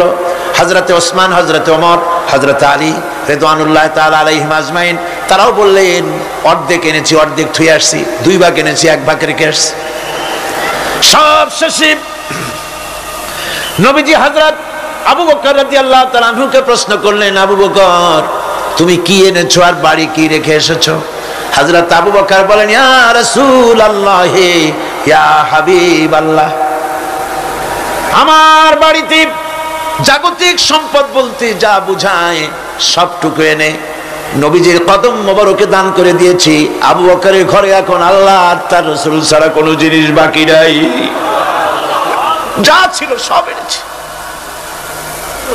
হুজুর জিহাদে রওনা হলেন 30,000 সৈন্য সাথে, 30 সহস্র সৈন্য নিয়ে নবীজি তাবুকের দিকে চললেন। পথের মধ্যে হযরত আব্দুল্লাহ এসে হুজুরের সামনে দাঁড়ায় গেছেন। আব্দুল্লাহ এসে বলেন, ইয়া রাসূলুল্লাহ, একটু দাঁড়ান। এই জিহাদে মেয়ে লোক পুরুষেরা সাহাবীরা সবাই প্রাণ ভরে দান করলো, কিন্তু আমি এমন এক বান্দা, আল্লাহর কিছুই দিতে পারলাম না। আমার তো দেওয়ার মতো কিছুই নাই হুজুর, আমার দেওয়ার মতো কিছুই নাই। তবে আমি আপনার কাছে দোয়া চাই, আপনি দোয়া করুন, আমি যেন এই যুদ্ধে, এই জিহাদের ময়দানে আমি যেন শহীদ হতে পারি। নবীজি বললেন, একটু বাকল নিয়ে আসো গাছের। একটা গাছের বাকল আনা হলো। এই বাকলটা হুজুর নিজ হাতে আব্দুল্লাহর হাতে বাঁধা দিলেন আর বললেন, রব্বুল আলামিন, আমি আব্দুল্লাহর রক্ত কাফেরদের জন্য হারাম করে দিলাম। হযরত আব্দুল্লাহ কেঁদে জারজার হয়ে যাচ্ছেন, বলছেন, ইয়া রাসূলুল্লাহ, আমি চাইলাম শহীদ হব, আর আপনি আমার রক্তকে কাফেরদের জন্য হারাম করে দিলেন। হুজুর বলেন, আব্দুল্লাহ রে, এখন যদি তোমার মৃত্যু জ্বরের ভিতরে হয়, আল্লাহ রাব্বুল আলামিন তোমারে শাহাদাত নসিব করে দিবেন। তাবুকের ময়দানে হুজুর চলে গেলেন। কয়েকদিন পরে খবর আসলো হুজুরের কাছে, আব্দুল্লাহ কয়েকদিন জ্বর ভোগ করে আব্দুল্লাহ মারা গিয়েছেন। হুজুর বললেন, তার জানাজার ব্যবস্থা করো, কাফন দাফনের ব্যবস্থা করো। ব্যবস্থা হয়ে গেল। রাতের বেলায় দাফন হবে। একজন লোক কবরের কাছে দাঁড়ায় টিম টিম করে একটা আলো নিয়ে দাঁড়ায় আছে, আর একজন লোক কবরের ভিতরে নেমেছেন। 2 ব্যক্তি লাশ 2 হাতে উঁচু করে নিয়ে আসতেছেন কবরের কাছে। যিনি কবরের ভিতরে দাঁড়ানো, তিনি বলতেছেন, লাশ বহন করে তোমরা যে 2 জন আনতেছো, লাশের সাথে খবরদার বেয়াদবি করো না, তোমাদের ভাইয়ের সঙ্গে আদব করো। এই বলে কবরের ভিতরে যিনি দাঁড়িয়েছিলেন, তিনি লাশটারে ধরলেন। কবরের ভিতরে দাঁড়ায় যিনি লাশ ধরেছেন, লাশকে কবরে শোয়াই দিয়েছেন, তিনি আর কেউ নন, তিনি বিশ্ব নবী মুহাম্মদুর রাসূলুল্লাহ।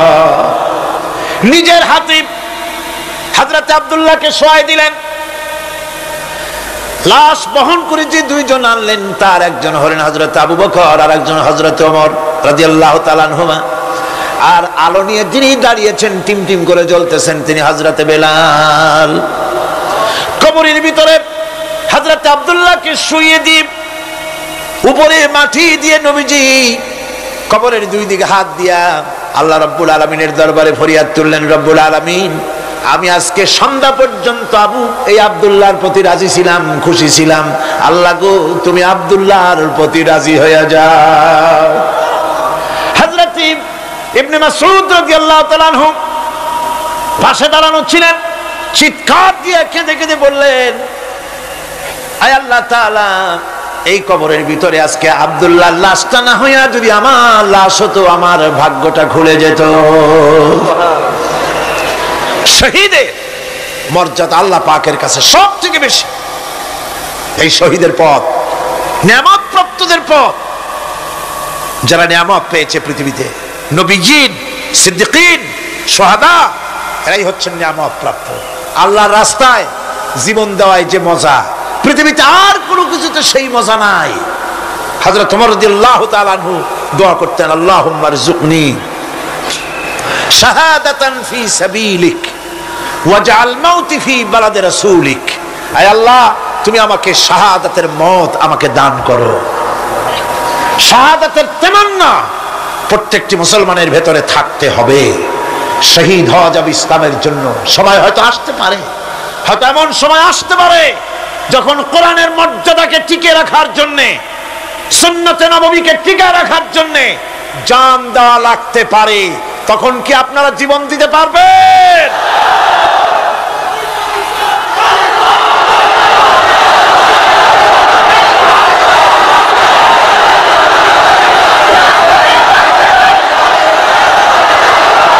এরপরে চতুর্থ নম্বরে হচ্ছে সালিহিন। চতুর্থ নম্বরে কি? সালিহিন। সালিহিন হচ্ছে জীবনের প্রত্যেকটি ক্ষেত্রে যারা একনিষ্ঠভাবে আল্লাহর বিধান পালন করেছেন, যারা পুণ্যের সাথে সুদৃঢ় থেকেছেন, যারা অটল থেকে পুণ্যের সাথে হকের সাথে অটল থেকেছেন, কোন অবস্থাতেই ইসলামী আদর্শের বিরুদ্ধাচরণ করেনি, তারাই হচ্ছেন সালিহিন। ইসলামের আদর্শ ছাড়ে নাই, পরিত্যাগ করে নাই, জীবনের সবকিছুর বিনিময় এটাকে আঁকড়ে ধরে থেকেছেন, ইসলামী আদর্শের পরিপন্থী কিচ্ছু করেন নাই। এরা হচ্ছেন সালিহিন। কোন আলহামদুলিল্লাহ। আল্লাহর অনুগ্রহ প্রাপ্ত কয় শ্রেণী? 4 শ্রেণী। নবীজিন, সিদ্দিকিন, শুহাদা, সালিহিন। এই 4 শ্রেণীর লোকেরাই হচ্ছে নিয়ামত প্রাপ্ত। আমরা বলেছি সিরাতাল্লাযীনা আন'আমতা আলাইহিম গায়রিল মাগদুবি আলাইহিম ওয়ালাদ-দাল্লিন। নিয়ামত প্রাপ্তদের পথ চাই, অনুগ্রহ প্রাপ্তদের পথ, আর অভিশপ্ত পথভ্রষ্টদের পথ আমরা চাই না, আমরা পরিহার করে চলবো। এটা একটু আদাও বটে। যারা অভিশপ্ত, যারা পথভ্রষ্ট, ওরা কারা? মাগদুব এবং দল্লিন। মাগদুব হচ্ছে অভিশপ্ত, দল্লিন হচ্ছে পথভ্রষ্ট। দুনিয়ার সমস্ত মুফাসসিরিন, মুহাদ্দিসিন সব একমত, মাগদুব হচ্ছে ইহুদিরা। মাগদুব কারা? বলেন না কারা? আর দল্লিন অভিশপ্ত কারা?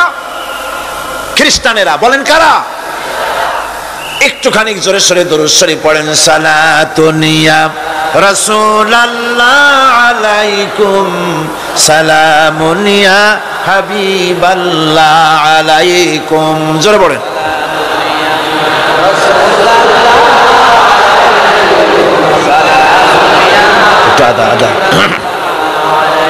সালাতুন ইয়া রাসূলুল্লাহ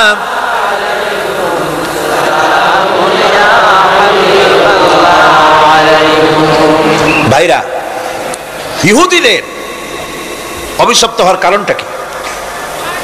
আল্লাহ রাব্বুল আলামিন বলেন, শোনো কারণ কি। وَضُرِبَتْ عَلَيْهِمُ الْمَسْكَنَةُ ذَلِكَ بِأَنَّهُمْ كَانُوا يَكْفُرُونَ بِآيَاتِ اللَّهِ وَيَقْتُلُونَ الْأَنْبِيَاءَ بِغَيْرِ حَقٍّ ذلك بما عصوا وكانوا يعتدون। তাদের উপর দারিদ্র এবং অসহায়তার অভিশাপ বর্ষিত হয়েছে। এর কারণ হলো তারা আল্লাহ পাকের আয়াতকে অস্বীকার করেছে, তারা অকারণে আল্লাহর নবীদেরকে হত্যা করেছে এবং প্রত্যেকটি ব্যাপারে আল্লাহর শরীয়তের সীমা লঙ্ঘন করেছে। যুরিবাত আলাইহিমুল যিল্লাতু ওয়াল মাসকানা ওয়া বাউ বিগাদাবিন মিনাল্লাহ। আল্লাহ পাক বলেছেন চিরকাল ইহুদিরা অভিশপ্ত, তাদের কোনো আবাসস্থল হবে না, সারা জীবন ঘুরে বেড়াবে। আপনারা বলবেন কই ঘুরে বেড়ায় না তো, তাদের তো জায়গা হইছে জেরুজালেমে, ইসরায়েলে, সেখানে তারা জায়গা করে নিয়েছে। তাহলে এটা কেমন হলো? এটা এইভাবে হচ্ছে, ওখানে তাদেরকে প্রতিষ্ঠিত করেছে আমেরিকা, ঠিক কিনা? আল্লাহ পাক কোরআন শরীফের মধ্যে বলেছেন, যদিও মানুষের সাহায্যে কোনো জায়গায় তাদেরকে আল্লাহর ইচ্ছায় অথবা মানুষের সাহায্যে কোথাও যদি জায়গা হয়ও, অপমানের জীবন যাপন করতে হবে সারাটা জীবন কিয়ামত পর্যন্ত। দুঃখে দুঃখে মরতে হবে, দেশে দেশে ঘুরে বেড়াতে হবে ভিক্ষুকের মতো। সে অবস্থাই হয়েছে। আমেরিকা ওদের উপর থেকে হাত উঠায়নি। মধ্যপ্রাচ্যের আজকের 20 ফোড়া ইসরায়েল, আমেরিকা যদি তাদের রুবুবিয়াতে প্রতিপালনের হাতটা উঠায় নেয়, তাহলে আরব দেশে যত লোক আছে যুদ্ধ করা লাগবে না, এক পাশে গিয়ে পেশাব করলে ভাইসে লোহিত সাগরে চলে যাবে। সুতরাং এই ইহুদিদের পথ অনুসরণ করা যাবে না। ইহুদিরা অপরাধ করছিল কি? একটু আগেই বললাম, তারা আল্লাহর আয়াতকে অস্বীকার করেছে, তারা নবীদেরকে হত্যা করেছে। এটাই হলো তাদের অপরাধ। তারা শরীয়তের ব্যাপারে বাড়াবাড়ি করেছে। আর খ্রিস্টানরা, তাদের অপরাধ কি? তাদের অপরাধ হচ্ছে তারা আল্লাহর বিধানের উপরে তারাও বাড়াবাড়ি করেছে। তারা নিজেদের আল্লাহর বিধান বাদ দিয়ে নিজেদের মন গড়া জীবন যাপন শুরু করেছে। তারা ঈসা আলাইহিস সালামকে আল্লাহর ছেলে বানাইছে। তারা মদ খায়, তারা জিনা করে, তারা শুকর খায়। তাদের উপরে শরীয়তকে সম্পূর্ণ বুড়ো আঙ্গুল দেখায়া তারা মুশরিকের চাইতেও খারাপ হয়ে গিয়েছে, ঠিক কিনা? এরা হিন্দুরা কখনো বলে না যে আল্লাহর ছেলে মেয়ে আছে, বলে নাকি? কিন্তু ওরা আল্লাহর ছেলে বানাইছে, মেয়ে বানাইছে, বউ বানাইছে। নাউজুবিল্লাহ। আমেরিকায়, ইংল্যান্ডে, সেসব জায়গায় গির্জায় আজ আর খ্রিস্টান যাওয়ার লোক নাই। সপ্তাহে একদিন ইবাদত করে, সানডে। সেই সপ্তাহের একদিন ইবাদত করতে লোক পাওয়া যায় না। সেদিন তারা ফুর্তি নাট্য করার জন্য বউ বাচ্চা নিয়ে, মদ টদ নিয়ে, সিবেচে গিয়ে কাপড় চোপড় ভালাইয়া যা খুশি তাই করে। তারা মসজিদে আসে না, কি বলে, গির্জায় যায় না। ফলে আমার নিজের চোখে দেখেছি বহুত গির্জা এমন আছে যার সামনে লেখা আছে ফর সেল, বিক্রয়ের জন্য। এই সাইনবোর্ড যখন লাগায়, এলাকার মুসলমানেরা চান্দা তুলিয়া গির্জা কিনা সব সমানে মসজিদ বানাইতেছে। ইংল্যান্ডে আজ থেকে 100 বছর আগে মসজিদ ছিল মাত্র একটা। সেই গ্রেট ব্রিটেনে এখন মসজিদের সংখ্যা 7000-এর উপরে। আলহামদুলিল্লাহ। সুতরাং এই খ্রিস্টান এবং ইহুদিদের পথ অনুসরণ করা যাবে না। কিন্তু তারপরেও আমরা অনুসরণ করছি না, করছি না? করছি। বিশ্বকবি, কবি সম্রাট আল্লামা ডক্টর ইকবাল রহমাতুল্লাহ আলাইহি সুন্দর করে বলেছেন, ওয়াদা মে হো তুম নসারা তু তামাদ্দুন মে হনুদ, ওয়াদা মে হো তুম নসারা তু তামাদ্দুন মে হনুদ, ये मुसलमान हैं जिन्हें देख के शर्माए यहूद। चल चलने हिंदू তুমি, বেশভূষাতে খ্রিস্টান, মুসলমান এই যারে দেখে ইহুদ করে লজ্জা জ্ঞান। তুমি নাকি মুসলমান? কাপড় চোপড় দেখলে মনে হয় তুমি তো খ্রিস্টান। জামা কাপড়, তোমার অবস্থা দেখলে মনে হয় তুমি খ্রিস্টান। তোমার ওঠা বসা, বিয়ে শাদী, সংস্কৃতি দেখলে মনে হয় তুমি হিন্দু। আর তোমার লেনদেন দেখলে ইহুদিরা পর্যন্ত তোমাকে ঘৃণা করে। কথা ঠিক কিনা? কথা ঠিক কিনা? এই হলো মুসলমানদের অবস্থা। সুতরাং আল্লাহ পাক বলছেন ইহুদিদেরকে ছাড়তে হবে, খ্রিস্টানদের অনুকরণ ছাড়তে হবে। ইহুদি খ্রিস্টান সকলের অনুকরণ ছেড়ে দিয়ে নিয়ামত প্রাপ্ত ওই 4 শ্রেণীর লোকের অনুসরণ করতে হবে। তাহলেই খাঁটি মুসলমান হওয়া যাবে। কল আলহামদুলিল্লাহ। এই হলো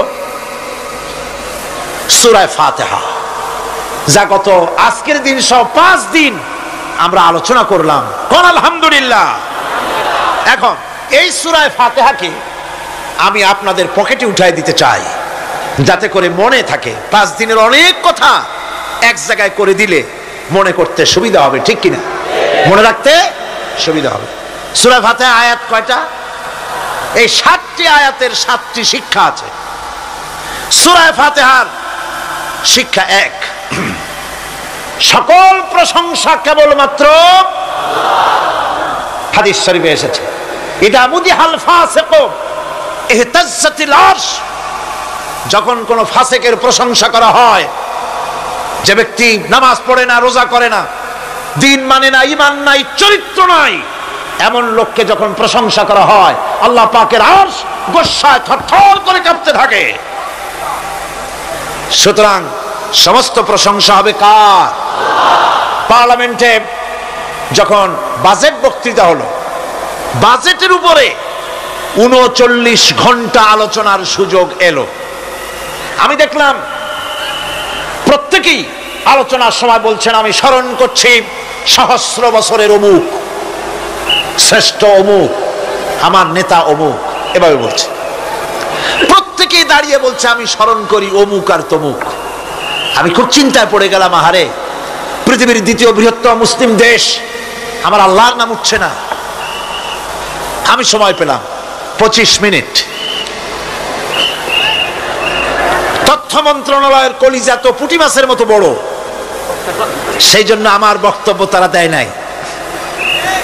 ওই 25 মিনিটে আমি যে আলোচনা করেছি, আমি প্রথম দাঁড়ায়া আমার তৃপ্তি, মনে হয় এই রকমের তৃপ্তি আমার কখনো নিকট বর্তমানে কোনোদিন হয়েছে কিনা আল্লাহ জানে। ওই দিন আমি যা তৃপ্তি পেয়েছি, আমি দাঁড়িয়ে বললাম নাহমাদু নুসাল্লি আলা হামদ সানা কুইয়া, তারপরে বললাম আমি স্মরণ করছি হৃদয়ের সবটুকুন আবেগ উজাড় করে, জীবনের সব শ্রদ্ধা একত্রিত করে আমি স্মরণ করছি। যখন বলছি দেখি দুই দিকের মানুষ হতচকিত হয়েছে, কার নাম কই? আমি বললাম আমি স্মরণ করছি বিশাল ওই আকাশের মালিক, বিস্তীর্ণ এই জমিনের মালিক, কুল কায়নাতের মালিক আমার আল্লাহ রাব্বুল আলামিনকে স্মরণ করছি।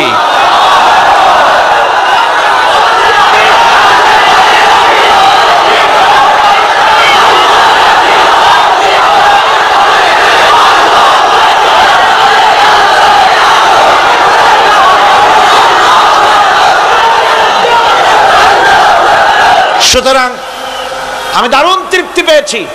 আপনাদেরকেও বলি, প্রশংসা হবে কেবলমাত্র আল্লাহ পাকের। প্রশংসা কার? আর প্রশংসা হবে বিশ্ব নবী জনাবে মুহাম্মদ রাসূলুল্লাহ সাল্লাল্লাহু আলাইহি ওয়াসাল্লাম। চিৎকার মেরে সারা জীবন আল্লাহ এবং রাসূলের প্রশংসা করতেই থাকবে ইনশাআল্লাহ। আমাদের করতে হবে, মুসলমানদের দায়িত্ব। আর প্রশংসা করব যারা আমার রাসূলের, আল্লাহর হুকুম মানে আর আমার রাসূলের অনুসরণ অনুকরণ যারা করে, তারা আমাদের সম্মানের পাত্র, আলহামদুলিল্লাহ। 2, শেষ বিচারের একমাত্র মালিক হচ্ছেন আল্লাহ পাক। সূরা ফাতিহার দ্বিতীয় শিক্ষা, শেষ বিচারের দিন, ডে অফ জাজমেন্ট, শেষ বিচারের দিনের মালিককে? একচ্ছত্র অধিপতি আল্লাহ রাব্বুল আলামিন। যেদিন কেউ কথা বলতে পারবে না আল্লাহ পাকের নির্দেশ ছাড়া, সেই হাসরের মাঠের একচ্ছত্র মালিক আল্লাহ পাক। সুপ্রিম কোর্টের সুপ্রিম কোর্ট, সমস্ত জাস্টিসদের জাস্টিস হবেন আল্লাহ সুবহানাহু ওয়া তাআলা। এটা হলো দ্বিতীয় শিক্ষা, মনে রাখতে হবে। সেদিন আল্লাহ পাক তিনি বিচার করবেন, কঠিন বিচার হবে সেদিন, এটা মনে রাখতে হবে। 3 নম্বরের শিক্ষা হচ্ছে সূরা ফাতিহার শিক্ষা নাম্বার 3, জীবনের সকল ক্ষেত্রে গোলামি, আনুগত্য, দাসত্ব একমাত্র কেবলমাত্র শুধুমাত্র আল্লাহ রাব্বুল আলামিনের। গোলামি কার হবে? চিল্লায়ে বলেন, কার হবে? 3। 4 নম্বরে সাহায্য চাইতে হবে কেবলমাত্র কার কাছে? আল্লাহ পাকের কাছে। 5, হেদায়েতের গ্রন্থ হিসাবে গ্রহণ করতে হবে আল্লাহ পাকের কোরআনে কারীমকে। 6, অনুসরণ করতে হবে কেবলমাত্র নবীয়িন, সিদ্দিকিন, শুহাদা, সালেহিনদেরকে।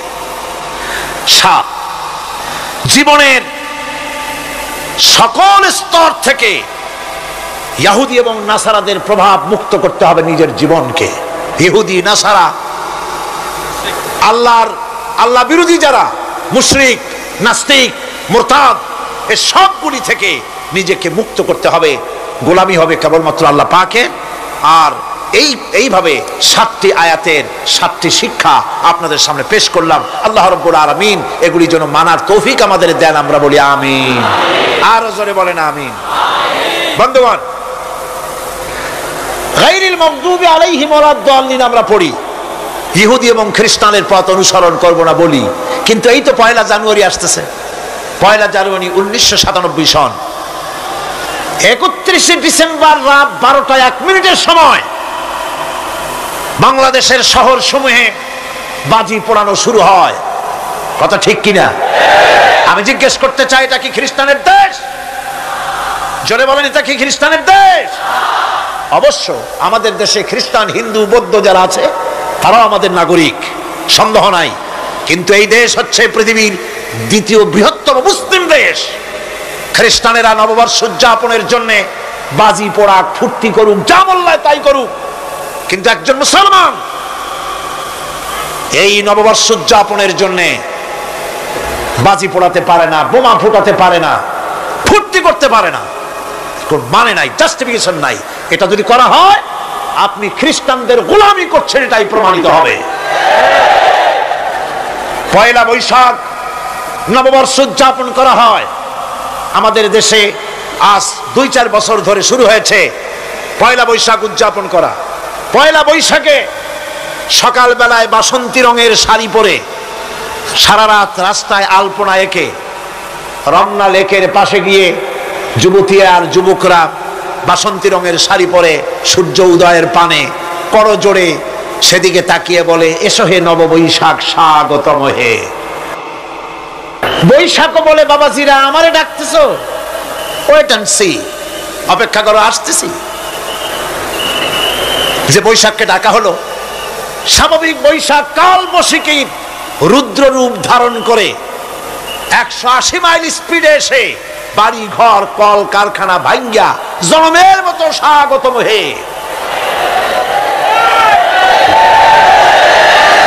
এরপর রাজনৈতিক নেতৃবৃন্দ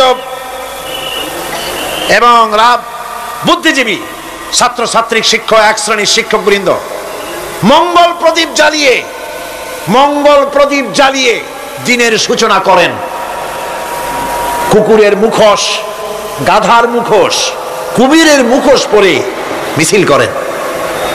ঢোল আরো কি হাবিজাবি বাজাইয়া ফুর্তির চোটে সিটই পড়বে না খারাপ হয়ে থাকবে দিশা করতে পারে না। ঠিক কিনা কোন?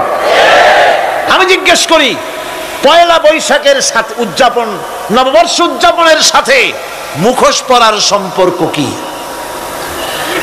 গরু আর গাধার শুকরের মুখোশ পরে আপনি কি বুঝাতে চান যে নতুন বছরটা জাতির সাথে গাধার মতো ব্যবহার করবেন অথবা কুকুরের মতো? নাউযুবিল্লাহি মিন যালিক। মুসলমানদের জন্য জায়েজ নাই, হারাম হারাম। বৈশাখের কোনো গুরুত্ব নাই। 1 বৈশাখ যদি কিছু করতেই হয়, ফজরের নামাজ পড়ে, দরুদ পড়ে, তেলাওয়াত করে আল্লাহর কাছে মুসলমানের দোয়া করা দরকার। আল্লাহ, বিগত বছরটা পার করেছি গুনাহ করে, নাফরমানি করে, আগামী বছর আমাদেরকে নেককার বানাও, নামাজি বানাও, চরিত্রবান বানাও, দিনদার বানাও। বছরটা দেশের জন্য, জাতির জন্য কল্যাণকর করে দাও। ভালো হইতো না? ভালো হইতো না? ভালো হতো। কিন্তু কপাল খারাপ, সংস্কৃতির নামে আসছে বেহায়াপনা। ভারতীয় উৎসব হয় বাংলাদেশে, ইন্ডিয়ান ফেস্টিভ্যাল। আমি প্রশ্ন করতে চাই সরকারের কাছে, বাংলাদেশের উৎসব ভারতে হয় কিনা? যদি বাংলাদেশের উৎসব ভারতে না হয়, বাংলার মাটিতে ভারতের উৎসব কেন?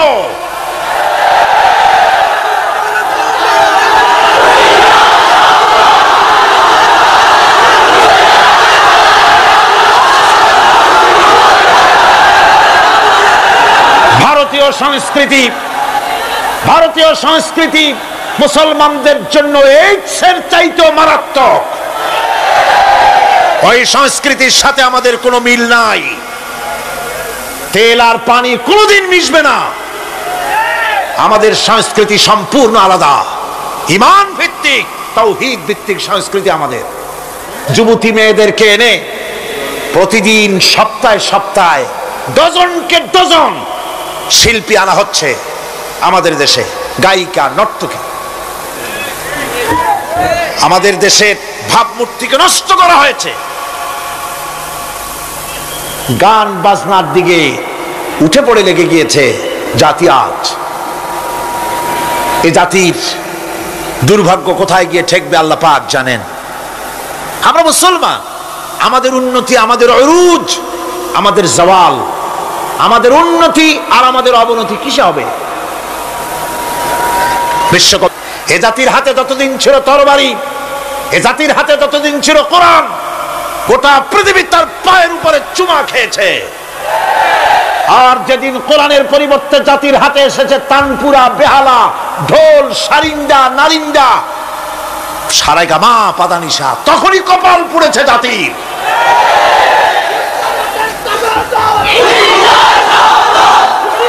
আজ আমাদের দেশে স্বাধীনতার রজত জয়ন্তী উদযাপন হয়েছে শুধু গান আর গান, নাচ আর নাচ। সরকারের কোটি কোটি টাকা খরচ হয়েছে। স্বাধীনতার জন্য তো উৎসব করবই। স্বাধীনতা থাকলে আমরা থাকব, স্বাধীনতা না থাকলে আমরা গোলাম হয়ে যাব, ঠিক কিনা? কিন্তু আমার পদ্ধতি আলাদা, আমার ইসলামের পদ্ধতি আলাদা। আমরা হিন্দুর মতো, খ্রিস্টানের মতো নাচতে পারি না, গাইতে পারি না, ঢোল বাজাতে পারি না। বিজয় এলে কি করবেন আল্লাহ শিখাই দিয়েছেন। কে শিখিয়েছে? আল্লাহ রাব্বুল আলামিন বলেন, ইযা জাআ নাসরুল্লাহি ওয়াল ফাত ورأيت الناس يدخلون في دين الله أفواجا فسبح بحمد ربك واستغفر إنه كان توابا। আল্লাহর পক্ষ থেকে যখন বিজয় আসবে, ও নবী, বিজয় যখন আসবে আল্লাহর পক্ষ থেকে, তখন আপনি দেখতে পাবেন আল্লাহর পক্ষ থেকে মদদ, বিজয় যখন আসবে দলে দলে লোক ইসলামের মধ্যে প্রবেশ করবে। এই বিজয় দেখে আপনি কি করবেন? আপনার জন্য দায়িত্ব তখন ফাসাব্বিহ বিহামদি রাব্বিকা ওয়াস্তাগফির ইন্নাহু কানা তাওয়াবা। আপনি বেশি করে ইস্তেগফার করুন, বেশি করে তাসবিহ পড়ুন। রাসূল করিম সাল্লাল্লাহু আলাইহি ওয়াসাল্লাম এই সূরা নাজিল হওয়ার পর, ইসলামের চূড়ান্ত বিজয়ের মুহূর্তে এই সূরা যখন নাজিল হলো, রাসূল করিম সাল্লাল্লাহু আলাইহি ওয়াসাল্লাম হাদিস শরীফে এসেছে সারাক্ষণ বেশিরভাগ পড়তেন সুবহানাকা আল্লাহুম্মা ওয়া বিহামদিকা নাস্তাগফিরুকা ওয়া নাতুবু ইলাইক। সুবহানাকা পড়েন, সুবহানাকা আল্লাহুম্মা ওয়া বিহামদিকা নাস্তাগফিরুকা ওয়া নাতুবু ইলাইক। রাসূল করিম সাল্লাল্লাহু আলাইহি ওয়াসাল্লামকে হযরত আয়েশা সিদ্দিকা রাদিয়াল্লাহু তাআলা আনহা জিজ্ঞেস করেছেন, হুজুর আপনি এখন এই দোয়াটা এত বেশি বেশি করতেছেন কেন? হুজুর বলেছেন, এটা আমাকে পড়তে বলা হয়েছে, আমাকে ইস্তেগফার করতে বলা হয়েছে, আমাকে তাসবিহ করতে বলা হয়েছে। অর্থাৎ বিজয়ে বিনয়ী হও। স্বাধীনতা দেন আল্লাহ, টিকায় রাখার মালিকও সে আল্লাহর প্রতি রুজু হতে হবে, মাথা নত করতে হবে। ঢোল বাজায় জাতির স্বাধীনতা রক্ষা করা যাবে না। গান গে নাটক করে ভারতীয় সংস্কৃতির উলঙ্গ বেহায়া নর্তকী এনে বাংলাদেশের স্বাধীনতা রক্ষা করা যাবে না। স্বাধীনতা রক্ষা করতে পারবে ইমানদার সাহসী সরকার। ইমানদার হতে হবে, সাহসী হতে হবে। স্পষ্ট করে ভারতকে জানিয়ে দিতে হবে, বাংলাদেশের বুকের উপর থেকে ট্রানজিট দেওয়া হবে না, হবে না, হবে না। আমাদের চট্টগ্রামের এই চট্টগ্রামের পোর্টকে থামুন, চট্টগ্রামের বীর চট্টলার পোর্টকে ভারতের জন্য মুক্ত হতে দেওয়া হবে না। এদেশের লক্ষ লক্ষ মানুষের জীবন যেতে পারে, ভারতকে ট্রানজিট দেব না। ভারতকে ট্রানজিট দেওয়ার অর্থ হলো ভারতের সেনাবাহিনীকে বাংলাদেশকে ওয়েলকাম করা, ভারতের ডেঙ্গু জ্বর, তাদের এইডস রোগ বাংলাদেশে আমদানি করা, বাংলাদেশকে ভুটান, সিকিমের মতো ভারতের গোলাম বানিয়ে দেওয়া।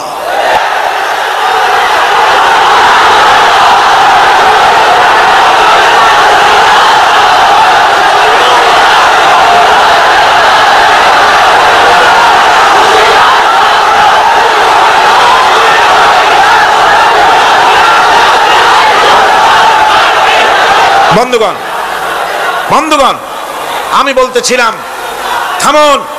গায়রিল মাগদুবি আলাইহিম ওয়ালাদ-দাল্লিন, খ্রিস্টান, ইহুদি, হিন্দু, মুশরিক কারো অনুসরণ করব না। অনুসরণ করব কয় শ্রেণীর? 4 শ্রেণীর। নবীয়িন, সিদ্দিকিন, শুহাদা, সালেহিন। কোন আলহামদুলিল্লাহ। এরপর আমরা মুসলমান, কিন্তু আমাদের বিবাহ অনুষ্ঠান যখন হয়, এই বিবাহ অনুষ্ঠানগুলি আমরা কি মুসলমানদের মতো করি? জবাব চাই, করি? আপনারা যে হলুদ অনুষ্ঠান করেন, শরীয়তের কোন জায়গায় আছে? এই হলুদ অনুষ্ঠান হিন্দুদের কাছ থেকে আমদানি হয়েছে। একটা হলুদ অনুষ্ঠানে যা খরচ হয় তা দিয়ে 6টা বিয়ে করানো যায়। সুতরাং আজ থেকে তওবা করুন, আমরা আর হলুদ অনুষ্ঠান করব না। রাজি আছেন? রাজি আছেন? বিবাহের নামে অপসংস্কৃতির জায়গা আমরা করে দিতে পারি না। যৌতুক যেমন হারাম, গত মাহফিলে বলেছি, মনে আছে না? মনে আছে কিনা? যৌতুক যেমন হারাম। যৌতুক কি আপনারা নেবেন নাকি? মেয়েওয়ালাদের উপরে চাপ সৃষ্টি করবেন না, জায়েজ নাই। মেয়েওয়ালারা যদি ইচ্ছে করে কিছু দেয়, নিবেন। আমি তো আশা করেছিলাম যে সংসদ নেত্রী, প্রধানমন্ত্রী মহিলা, বিরোধী দলীয় নেত্রীও মহিলা, সুতরাং মহিলাদের উপরে তাদের দরদের খাতিরেই তারা যৌতুক বিল উত্থাপন করবেন, কিন্তু তারা করেন নাই। তাদের উচিত ছিল যৌতুককে ঝাঁটা মেরে বঙ্গোপসাগরে ফেলে দেওয়া, ওনারা তা করেন নাই। কিন্তু আমি ইনশাআল্লাহ সংসদে যৌতুক বিল জমা দেব ইনশাআল্লাহ।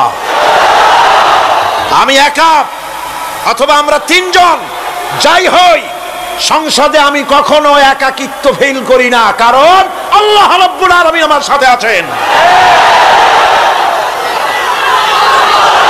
এই যৌতুক বিরোধী বিল উত্থাপন করে যৌতুক বন্ধ করতে হবে। 2 নম্বরের কথা হচ্ছে, মেয়েওয়ালারা তারাও আবার একটা খারাপ কাজ শুরু করেছেন, সেটা হলো বেশি পরিমাণের মহারানা চাপায় দেওয়া। মহারানা এটা শরীয়ত কোনো বাধ্যে টেন্দে দেয় নাই।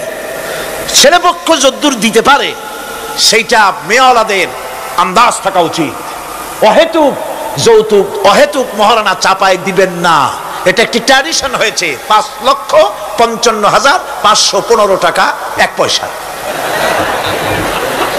এটা বাজে কাজ। 11 লক্ষ, হ্যাঁ, যদি ছেলেওয়ালা দেওয়ার মতো হয়, স্ত্রী দেন না, কোনো ক্ষতি নাই। আল্লাহ তো কোরআন শরীফে বলেছেন, তোমার বউরে যদি তুমি পাহাড় সমান সম্পদ দাও, কণা মাত্র ফিরায় নিও না। সুবহানাল্লাহ। আর মহারানার টাকাকে ফরজরূপী দায়িত্ব হিসাবে আদায় করে দাও।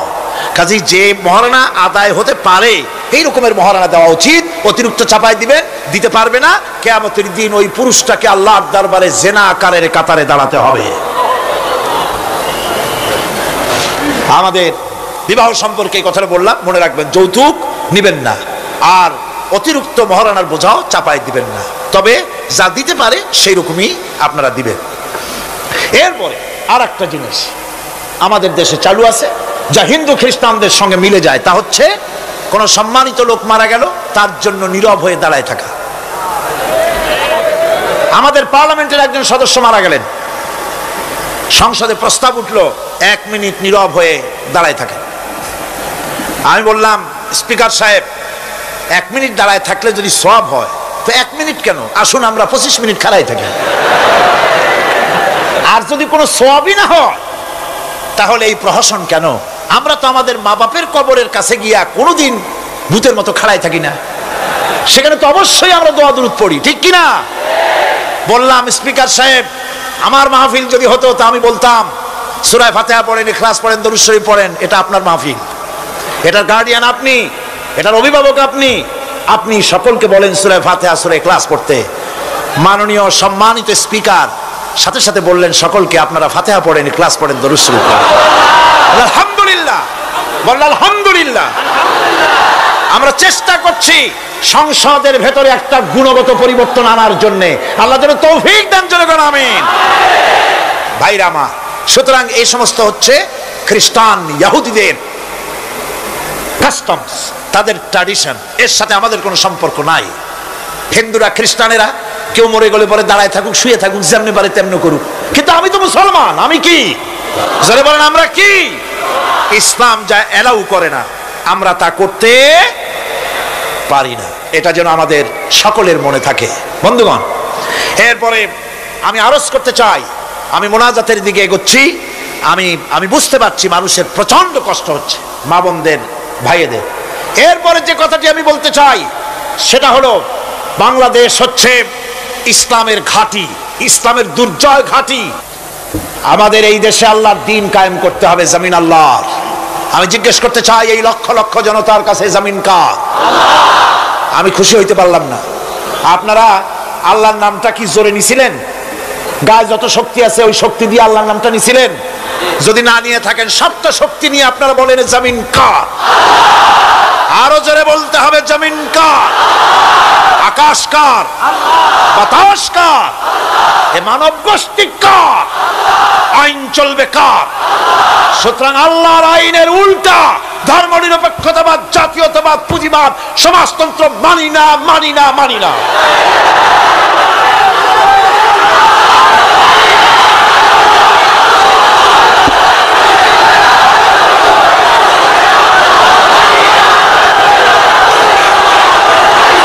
আল্লাহর এই জমিনে, সরে যাও, আল্লাহর এই জমিনে প্রয়োজন হচ্ছে আল্লাহর দ্বীন প্রতিষ্ঠার জন্য ঐক্যবদ্ধ প্রচেষ্টা। এজন্য চাই ওলামা মাশায়েখদের ঐক্য। কি চাই? ওলামা মাশায়েখদের ঐক্য চাই। কথা ঠিক কিনা? কিন্তু আমাদের দেশের এক শ্রেণীর ওলামা আছেন, তাদের প্রতি সম্পূর্ণ শ্রদ্ধা জানিয়ে বলছি, ওনারা বুঝতে পারেন না, ওনাদের অজান্তেই ওনাদেরকে নির্বাচনে খাড়া করে দেয় পয়সা দিয়া। হুজুর আপনার খরচ হবে না, যা লাগে দিয়ে দেব। আপনার মতো লোক যদি নির্বাচন না করে, আপনি যদি পার্লামেন্টে না যান, তো পার্লামেন্ট দিয়ে হবে কি? ওই হুজুর বোঝেন না যে আমি পার্লামেন্টে যাই করবোটা কি? ওখানে যাই কড়িকাঠ জানলার দরজা কয়টা গুনিয়েই গুলি দিতে পারবে না। ওনার জামানত বাজেয়াপ্ত হবে, উনি তা নিজেও জানেন।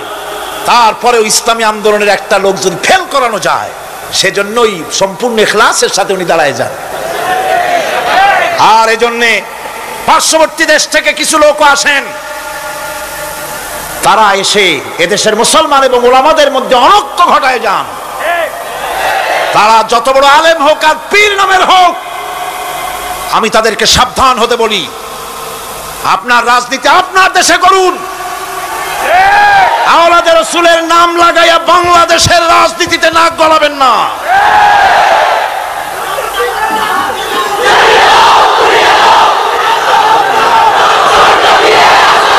ওলামাদের এক হতে হবে। আমি ওলামায়ে কেরামদের খেদমতে আরজ করি, যদি এক আমরা না হতে পারি, দ্বীন প্রতিষ্ঠা হবে না। কিয়ামতে আল্লাহর কাছে দায়ী হতে হবে। জনগণের কোনো দোষ নাই। জনগণের দোষ আছে? জনগণের দোষ আমি দেই না। বিশ্বাস করুন, যদি আল্লাহ না করুন এদেশে ইসলামী আদর্শ বাস্তবায়িত না হয়, ইসলামী স্টেট কায়েম না হয়, তাহলে কিয়ামতের দিন আলেম, ওলামা, পীরেরা জনগণের চাইতে সবচাইতে বড় আসামি হবে কিয়ামতে। আল্লাহ পাক এই জাতির ওলামাদের, এই জাতির রাহবারদেরকে ঐক্যবদ্ধ হওয়ার তৌফিক দান করুন। ওনারা যত ফতোয়া দেন, সমস্ত ফতোয়া ইসলামী আন্দোলনের বিরুদ্ধে। মদখোরের কাছ থেকে টাকা নিতে আপত্তি নাই, নিজের মঞ্চে জেনাকার, খুনি, মদখোরকে নিয়ে এক প্ল্যাটফর্মে বসে বক্তৃতা করতে আপত্তি নাই, কিন্তু ইসলামী আন্দোলনের লোককে মঞ্চে জায়গা দেয় না। সমস্ত ফতোয়া ইসলামী আন্দোলনের বিরুদ্ধে তারা দেন। আমি তাদেরকে অনুরোধ করব, আসুন, ঐক্যবদ্ধ হওয়া ছাড়া পথ নাই আল্লাহর দ্বীন প্রতিষ্ঠার জন্য। আর মনে রাখবেন, আপনারা যে ষড়যন্ত্রের শিকারে পরিণত হয়েছেন, যদি দ্বীন প্রতিষ্ঠা না হয়, আর তারা যে স্বপ্ন দেখছে, ইন্ডিয়া এবং তার অনুসারীরা, নাস্তিকরা যে স্বপ্ন দেখছে, তা যদি বাস্তবায়িত হয়, কে জামাত করে, কে শিবির করে, কে ফুরফুরার মুরিদ, কে সরসিনার মুরিদ, কে অমুক ইন্ডিয়ার পীর সাহেবের মুরিদ, পাকিস্তান পীর সাহেবের মুরিদ, এগুলা তালাশ করা হবে না। হবে? ওই যে রাশিয়া এসে ঢুকছিল কোথায়? আফগানিস্তানে। সেইখানে সব আলেম ওলামারা জঙ্গলে যাইয়া এক হইল। ওই যে একজন বলছিল যে আমি গেলাম, আমার ছেলে গেল তার মামু বাড়ি, মাইয়া গেল তার নানা বাড়ি, বউ গেল তার বাপের বাড়ি, আমি গেলাম আমার শ্বশুর বাড়ি, যাই দেখি সব এক জায়গায়। এই লোকগুলি আলেম ওলামা পীর বুজুর্গ সব গিয়া পাহাড়ের মধ্যে এক জায়গায় হয়েছে। হায় হায়, সুন্নি কড়া সুন্নি, গোলাপি সুন্নি, ওহাবি, ঠান্ডা সুন্নি, তারপরে দেওবন্দি, সব এক জায়গায়। হায় হায়, কি সর্বনাশটা করলাম! যদি ঐক্য থাকতাম তাহলে কি আলাসি আমাদের উপরে হামলা হতে পারতো, করতে পারতো? চোখের পানি ফেললো, কানলো, একে অপরকে জড়াই ধরলো। তখন অনেক সর্বনাশ হয়ে গেছে, অনেক জীবন দিতে হয়েছে এই ঐক্যের পর।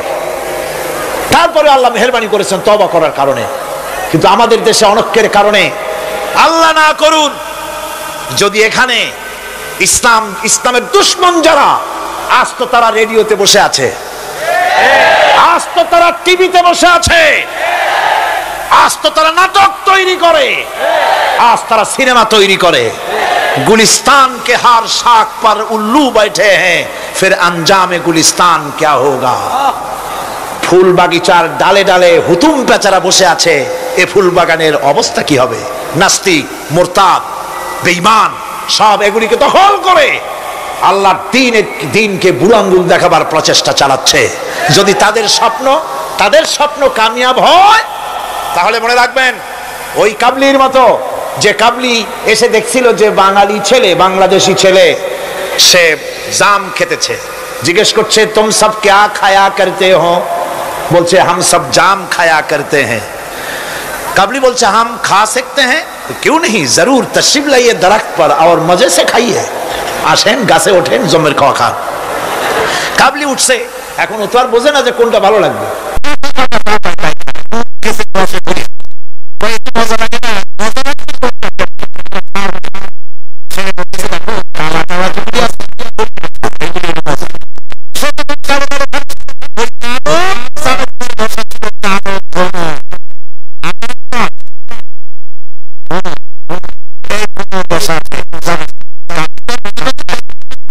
শুদ্ধা ধরছে, কাবলির হাতের মধ্যে ভ্রমর পড়ছে। এখন কাবলির হাত তো বোঝেন সাগর কলার মতো আঙ্গুল, ওর ভিতরে ভ্রমর পড়ে ভোঁ ভোঁ করছে।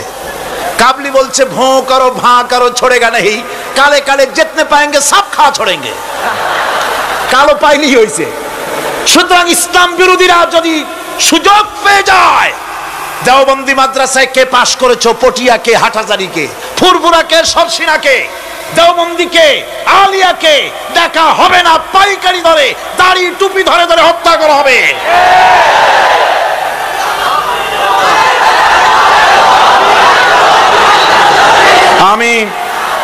আমি অত্যন্ত বিনীতভাবে চট্টগ্রামের তাফসীরের কোরআন মাহফিলের পক্ষ থেকে গোটা দেশবাসীকে আহ্বান জানাই, আলেম ওলামাদের প্রতি বলি, আপনাদের পায়ে ধরি, ওলামা হাজরাত, পীর সাহেব কেবলারা, আপনাদের পায়ে ধরি, আল্লাহর রাস্তে ঐক্যবদ্ধ হন, ইসলামী আন্দোলনের বিরুদ্ধে ফতোয়া দিবেন না। এটি আত্মঘাতী কাজ, নিজেদের সর্বনাশ নিজেরা করছেন, নিজেদের পায়ে নিজেরা কুড়াল মারতেছেন। এরপরে আমি যুবকদের জন্য বলবো, যুবকরা তোমরা যারা মাহফিলে এসেছো, মাহফিলে যুবকরাই বেশি আসে আলহামদুলিল্লাহ। এই জন্য মাহফিলে লোক ঠেকাবার জন্য কত যে চেষ্টা, তাদের চেষ্টার কোনো অবধি নাই। এই আমার বিরুদ্ধে 1989-90 দুইটা বছর যা জ্বালানো হয়েছে, যেখানে যাই, আমি যাওয়ার আগেই হযরত হরতাল শরীফ আইসা হাজির, 144 ধারা হাজির। তো মাবুদের মেহেরবানি, জনগণ কোরআনের পাগল, বাংলাদেশের জনগণ যেখানে 144 দিয়েছে সরকার, জনগণ সেখানে 288 বানায় দিছে। এক পত্রিকায় দেখলাম সেখানে লিখেছে হরতালও সফল, তাফসীরও সফল। তা আবার কেমনে? তারপরে দেখলাম উনি নিজেই লিখছেন, তিনি আবার এখনকার সরকারের একজন মন্ত্রীও, প্রতিমন্ত্রী। তিনি লিখছেন সেখানে যে সাইদি যেখানে যায় হরতালের ডাক দেওয়া হয়। তো হরতালের ডাক দেওয়া হলো পরে স্কুল বন্ধ, কলেজ বন্ধ, মাদ্রাসা বন্ধ, দোকানপাট বন্ধ, কারখানা বন্ধ। সন্ধ্যার দিকে কারো কোনো কাজ নাই, সব তাফসীরে হাজির। তো দুটোই সফল হলো। কোরআনের পাগল থেকে, কোরআনের পাগলদেরকে কোরআন থেকে বঞ্চিত করা, দূরে রাখা ওদের সবচাইতে বড় ভয়। বুড়ারা ওরাই যাবে মাহফিলে, যুবকরা যায় কেন? ওদের চিন্তা যে আমাদের পুকুরের জিয়ানো মাছগুলি সব তো নিয়ে গেল, ঠেকাইতে পারবে না। এই যুবকদের শরীরের ভিতরে রক্ত কার? না না, আল্লাহর রক্ত না, আন্দাজে কথা কইেন না। এই যুবকদের মধ্যে রক্ত হিন্দুর রক্ত নাই, সূর্য সেনের এক ফোঁটা রক্ত নাই, রবীন্দ্রনাথের রক্ত নাই। এই কোটি কোটি মুসলমান যুবকের ভেতরে রয়েছে শাহ মখদুম, শাহ আমানতের রক্ত, হাজী শরিয়তুল্লাহর রক্ত রয়েছে, হাজী নিসারউদ্দিনের রক্ত, তিতুমীরের রক্ত রয়েছে। সুতরাং এই মুসলমান যুবকদেরকে ইসলামের রাস্তা থেকে সরিয়ে দেওয়া যাবে না। যুবকদের বলি, আল্লাহর দ্বীন কায়েমের জন্য ঐক্যবদ্ধ হতে হবে। বাংলাদেশ আল্লাহর জমিন, কোরআনের আইন এখানে প্রতিষ্ঠার জন্য যুবকদের বলি, ইসলাম শেখো, কোরআন শেখো, চরিত্র বানাও। when character is lost everything is lost। চরিত্রী যখন হারাবে তখন তোমার কাছে হারাবার মতো আর কোনো জিনিস বাকি থাকবে না। চরিত্রকে বলবৎ রাখবে। চরিত্র হলো সবচাইতে মানুষ হওয়ার জন্য চরিত্র শ্রেষ্ঠ জিনিস। এই চরিত্রকে তোমরা হেফাজত করবে, 5 ওয়াক্ত নামাজ পড়বে, ওয়াকুনু মা'আস সাদিকিন, সত্যবাদীদের সাথে থাকবে। যারা ইসলামের আন্দোলন করে তাদের সাথী হও, তাদের কর্মী হও। আল্লাহ রাব্বুল আলামিন তোমাদেরকে যুগের খালিদ বিন ওলীদ আল্লাহ বানাই দিবেন। আমি তো বিশ্বাস করি এই যুবকদের হাতে ইসলামের পতাকা উড়বে বাংলাদেশে ইনশাআল্লাহ।